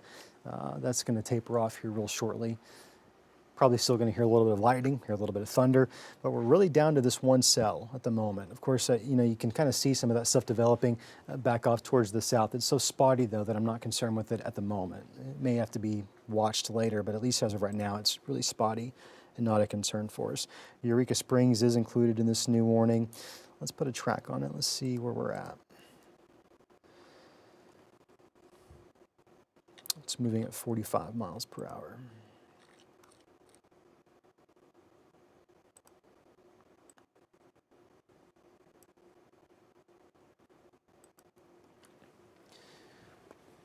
Puts in Goshen around 412, Eureka Springs 419, Hinesville 428, Berryville at 440, Yoakum at 454 this morning. That's going to be for the leading edge of that cell. That's not necessarily meaning the heaviest rain or the lightning or the thunder, but where the leading edge is where you'd find those straight line winds up to about 60. And I've consistently seen some signals of that, and we look back at the winds, that's not really come down at all. Now, in fairness, one thing to keep in mind is as I sample some of this, it's important to note that we are looking from a radar site, this one specifically out of Fort Smith. So just given the curvature of the Earth, this is going to come as a shock to somebody out there, but the Earth is round, despite the stuff you might read on the internet. I think most folks probably agree with that. I'm being sarcastic because it's early in the morning. Being that the Earth is round and that radar beam shoots out from Fort Smith up into Benton County, we're looking at a little bit higher in the atmosphere than what we would like, which means we don't see from the surface level or the bottom of the cloud, which is what we would prefer. So with that in mind, looking up kind of higher up in the atmosphere, these are the winds that I've sampled. I mean, we're close to 50 still in portions of Washington County. We're probably getting close to that 60 mile per hour threshold in Benton County, especially on the leading edge as that moves towards War Eagle. That's eventually going to cross over into Carroll and Madison County. That's what's coming towards Hinesville right now, in Clifty as well as Eureka Springs. May not entirely be making it to the surface is why I'm pointing out that beam elevation is important to keep in mind. You can look at the other radar sites, Springfield as well as Tulsa, but they're really not a whole lot different. One thing that would just be really great is if we had a Doppler radar in Northwest Arkansas. Yeah, that would be really great. Be really helpful. We don't have that, and so we work with what we got, and what we got's pretty good. It's better than some other parts of even Arkansas. Southeast Arkansas has terrible radar coverage, so we're lucky with what we got. It could be better, though. Certainly could give us some better scans. Right now, this is what we have. I think overall the cell's not as impressive as it was. It's weakening. I'm curious what the Weather Service will do. Warning expires 22 minutes from now. We're not giving much indication. Let me do this. If you don't mind, bear with me. I want to look at some information for the round later this afternoon. I'm going to pull up a weather model that I've not looked at, so this is kind of dangerous. Typically, I should look at this before I start showing it on air. But we're here on streaming, so we can do that. So that shows some additional development early this morning. Here's that break. Here's noon. These are the cells coming in this afternoon that would be even more concerning. Let me back that up. So our severe weather risk did increase for later this afternoon. This is 1 p.m. If that materializes, if we do get that line of semi-discrete supercells coming through, that'll be something that we're going to want to be really concerned with and focused on. That brings it into the West Arkansas area early afternoon, exiting probably about 4 or 5 o'clock this evening. Those very well could be strong to severe at times. I'll show you this severe weather risk from the Storm Prediction Center. And you can see the level 3 is going to be for here in yellow, along and, well, a good chunk of the area. Generally speaking, generally and very loosely, east of 49, and let's call it north of 40, even though obviously that does extend further south than 40 and even a little further west. It's probably not the best analogy, but you get the point. This is where that level 3 is going to be highest. That's not to say there's not a potential here in yellow where we've got this level 2. We certainly do, but this is where the better ingredients are going to come together for all hazards, including tornadoes, wind, and hail. Flooding is going to be a concern for us. In fact, I'm curious if I can look at one model.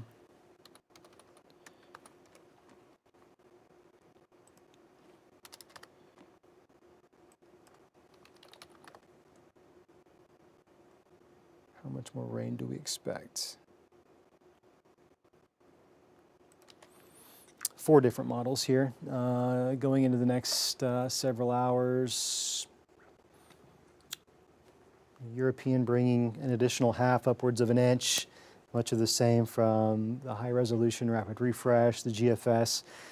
Pretty similar numbers, the graph pretty similar numbers. That's all actually relatively consistent. I mean, there are just certainly differences and discrepancies, but that's the additional potential rainfall with the rest of the day in mind. Let's go back to live radar.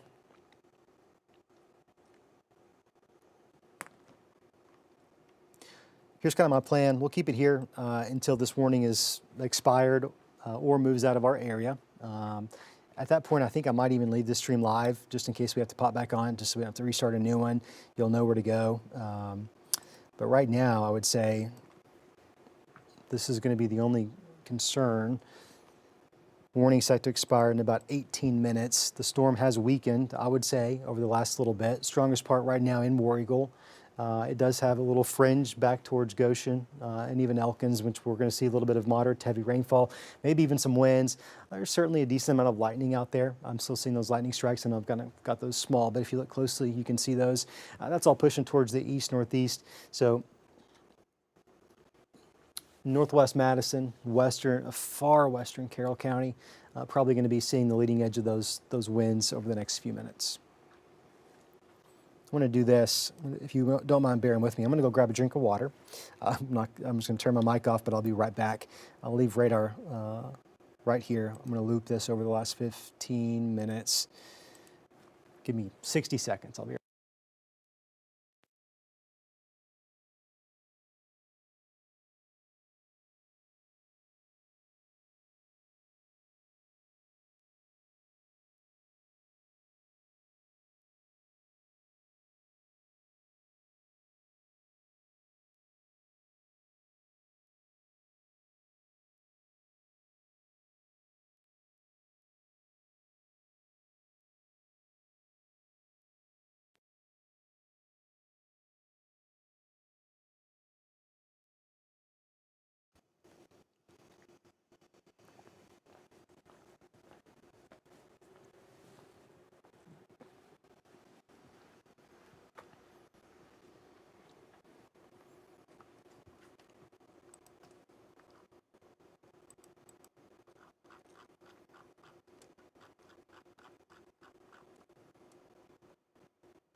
Change this to a 1-hour loop. This activity developing is actually somewhat interesting to me. Not severe at all, but we certainly have some additional showers that are developing near Leflore County, those also pushing off towards the north. That's an area that didn't really get a whole lot of action earlier this morning. So we'll have to watch to see if there's still some juice left in the atmosphere that could support some additional severe storms. The watch runs until 7 o'clock this morning, so I think until we see that watch expire, I'm going to have to watch all these very closely for us. I do think this is the one that's, of course, most concerning right now. It's weakening. In fact, you don't even see as near as much red as you once did. Still got some damaging winds, probably 50 to 60 miles per hour tops. Heavy rain, lightning, thunder.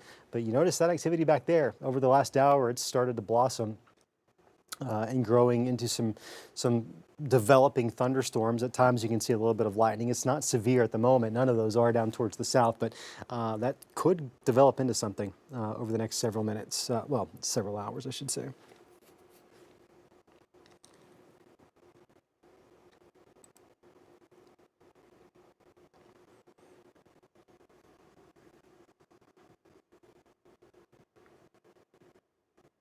Here's some good news. This is great news. As we talked about that watch, the Weather Service has canceled it for everybody except for Carroll County. This may take a second to populate on my maps. Nope, it's already there. In the Tulsa area. So I guess I shouldn't have said that too quickly without some context. Weather Service out of Tulsa, it handles Franklin County, Carroll, and Sebastian County points towards the west. Little Rock covers Johnson, Scott, Logan, as well as Newton.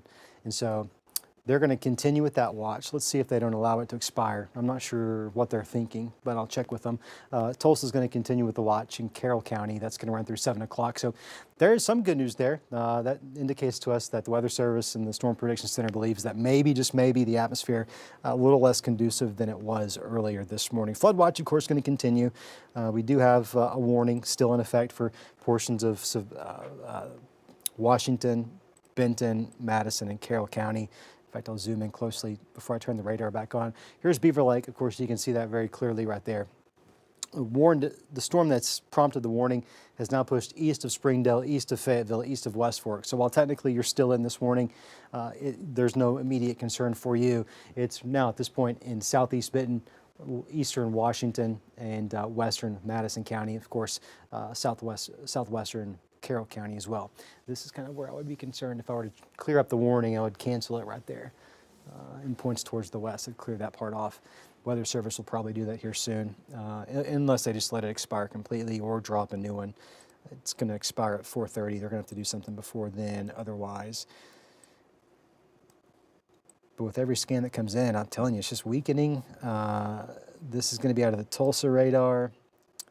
If you look at it out of the Fort Smith radar, it's not nearly as concerning as it was. You can look out of the Springfield radar. Not much of an issue.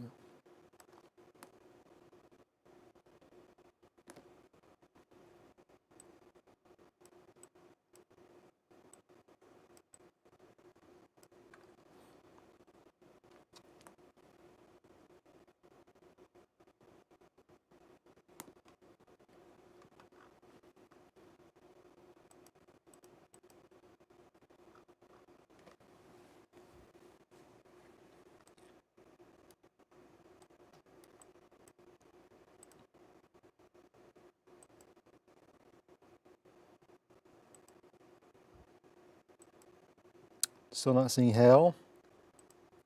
Winds are still definitely high.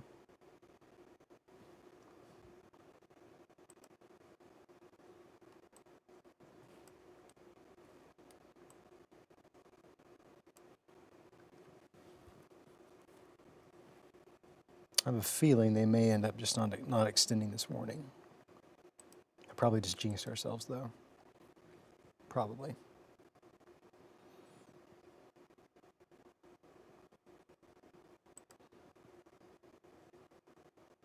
Got a decent amount of rain out of this. This is Doppler radar estimates, just the last 12 hours alone. It's not perfect. It probably does look a little bit different than your backyard rain gauge, but it's generally a decent measure of how much we've gotten. It's northwest Arkansas. I'll go into the River Valley here real soon.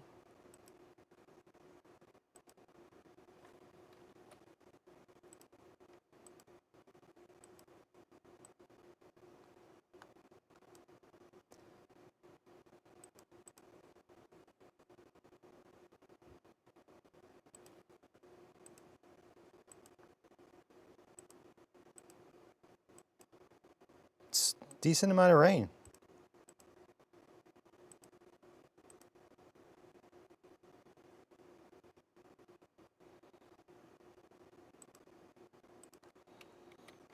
We had some drought in northwest Arkansas. I suspect that's highly, highly long gone by the time we get that next drought monitor. But gosh, look back off towards the west. This is where we had those flood warnings earlier. Obviously, pretty easy to see why when you get that much rain in just about 12 hours.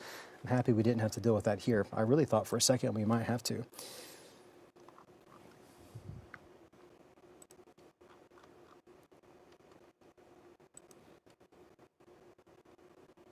Boy, these showers are certainly trying off towards the south. I hope I'm not giving you whiplash as I move the radar around. I know it's kind of jerky. It does appear that they might be allowing that warning to expire in Benton County. We'll give it a second. They're issuing what's called a special weather statement on it, which is a step below that, step below a warning.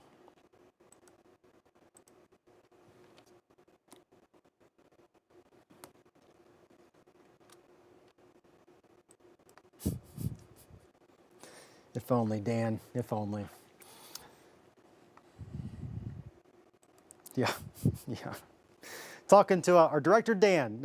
He's doing good work for us up in the booth out there this morning. Unfortunately, he had to come in a little bit early. He got worked out yesterday with some severe storms.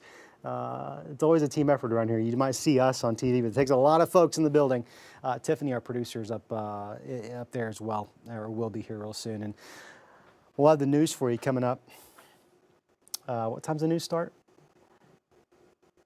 6 a.m. So we'll have new data for you by then. That's the good news. We'll, of course, be tracking this, but we'll have the rest of the day's forecast. There is potential for additional showers and storms this afternoon, some of which are, I'm afraid, going to be severe.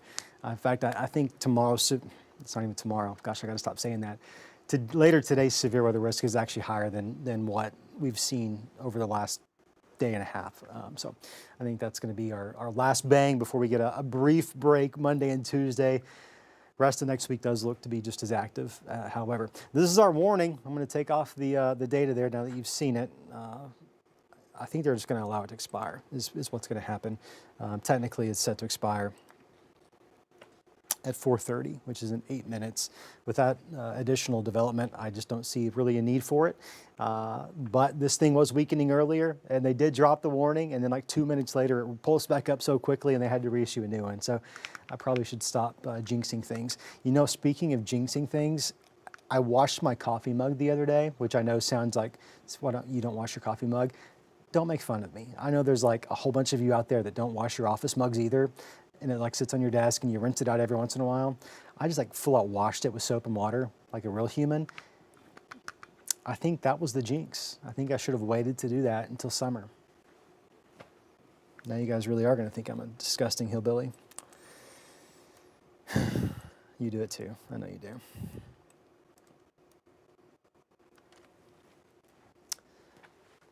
Latest scan shows that cell right up near War Eagle, a little pocket of some heavy rain, some moderate rain there. We're going to ride this out in the next 7 minutes. There ain't a lot to talk about, so I'm sorry, I'm just killing time here. Just tap dancing is what we call it. Just tap dancing until that warning expires. This storm has really just weakened quite considerably, so there's really just not a lot of analysis to do. You got some rain continuing in Bentonville and Rogers, only for the next few minutes, and you're probably going to get at least a little bit of a break. Western Washington County looks like there's another little shower just to the east of Stillwell. It's going to move towards tomorrow, but that's nothing severe, not even any lightning with it. Back in the River Valley, you got a couple of spotty showers out there. I mean, look at this dude around the Scott-Sebastian County line. That's me south of Dayton. It's getting closer and closer to, let's say, Mansfield. This activity is of interest to me, just given how quickly it's blossomed up. You can see some of those darker reds there, which tells us, yeah, you probably got some moderate to heavy rainfall. But if you look closely, I'm not really even seeing any lightning. Well, there's one lightning strike right there. So it's not strong at the moment. It's a decent rain shower, and that's likely going to be all it is, at least for the next little bit. We'll have to watch to see if it doesn't develop into a thunderstorm with time. I'm curious, what are our temperatures outside?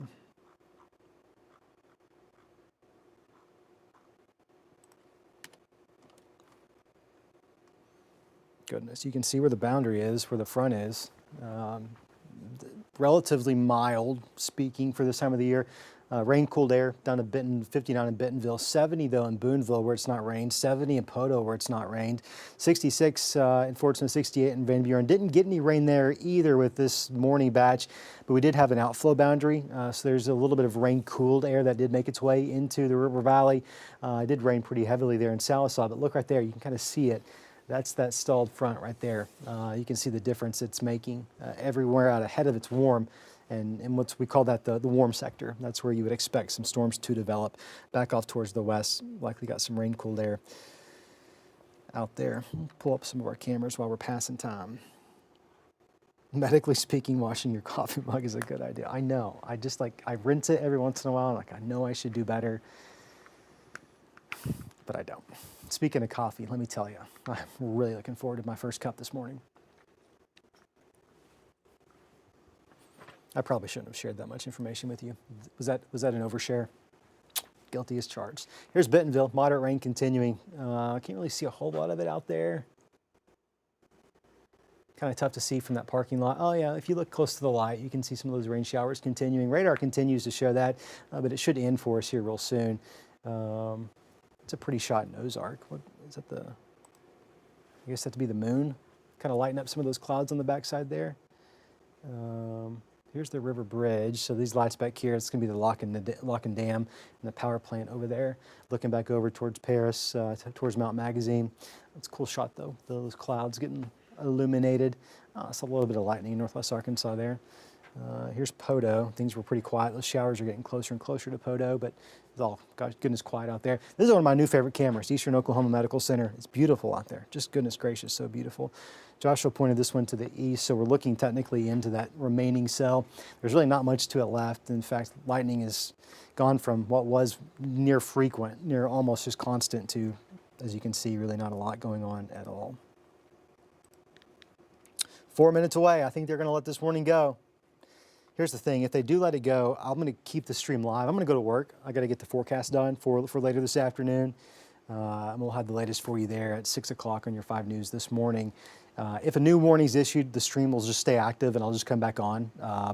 And so you don't have to go find us anywhere else. So I'll just keep the stream up when this warning expires, and I'll just be off to the side working unless something warrants me coming back. Looks like right now that tornado watch is going to continue till a little bit longer, technically speaking, till 7 o'clock for the counties here in yellow. That's going to be in our neck of the woods, Carroll, Johnson, Logan, and Scott counties. Wouldn't be surprised to see some more of those dropped with time, even before 7 o'clock. We'll see. That's the decision the Weather Service will make, but that would be my guess. Looking at this cell, it's really just raining itself out. I mean, it goes from clearly a severe thunderstorm that did produce hail and wind to now it's producing some heavy rain, at times a little bit of lightning there in eastern Benton County. It's fallen apart. The rain shield's not near as impressive as it once was. It's really weak. You got some spotty showers on the backside of that. We'll see if those grow into anything. Hopefully they don't, but we'll see. Okay, looks like that's happened. They have expired that severe thunderstorm warning. We'll give it a second to pop off the map there.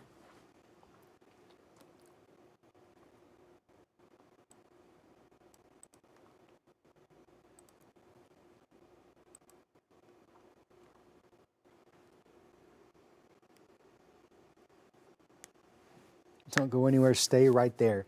I got to go to work. I got to get that forecast. I'm doing the morning show this morning, doing the evening show later too. It's going to be a long day around these parts. I'm literally 10 feet away. I'm staying mic'd up. The stream's going to stay live, so I'll keep radar up. You'll be able to see radar. But I think that we're going to be in decent enough shape. I'll get that forecast done for you.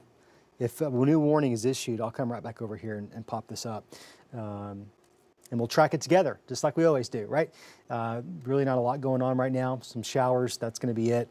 I'm waiting for this orange polygon to fall off the map. The Weather Service has told me they're canceling it, so I'm waiting on them to actually just transmit that information and let my computer catch up. And once this falls off the map, it's a technicality at this point, then I'm going to go get to work and see what we can do in terms of later this afternoon's forecast.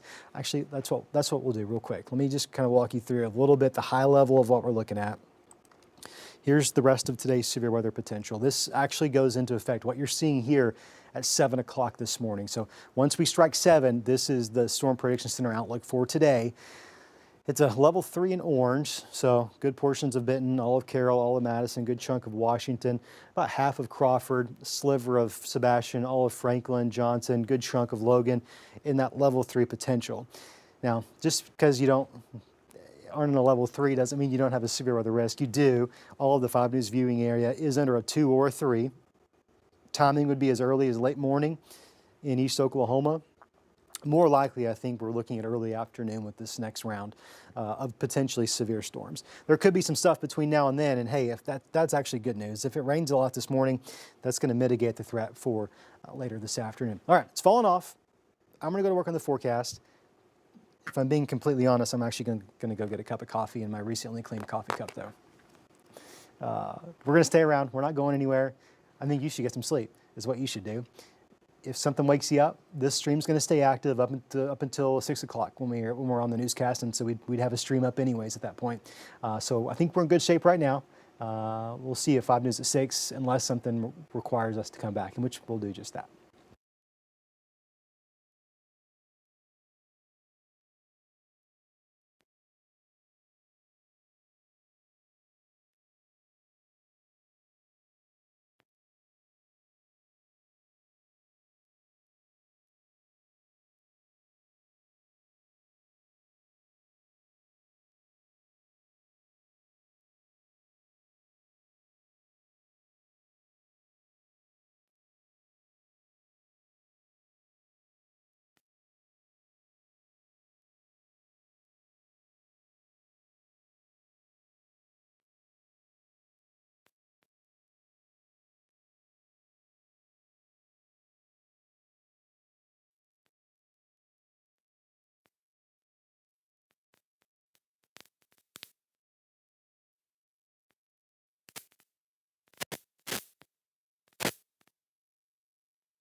Hey, good morning, everybody. Still here on the stream. Current time is 5:52. As you can see on live radar, we've got some scattered showers producing at times some heavy rainfall, a little bit of thunder out there, nothing severe at the moment. As I told you, as I promised you, I'd keep the stream live right up until we go on air for our 6 a.m. newscast, which is now. So you're going to see me into the stream. Should anything severe redevelop over the next several minutes, we're already going to be live due to just our newscast alone. So we'll be able to track those storms for you there. I'll tell you, this morning, the severe weather threat's relatively limited. We get to late morning, early afternoon, and it's a different story. That severe weather threat likely going to ramp back up. We'll have the very latest forecast, including hazards, timing, locations, right here coming up on your 5 News this morning, which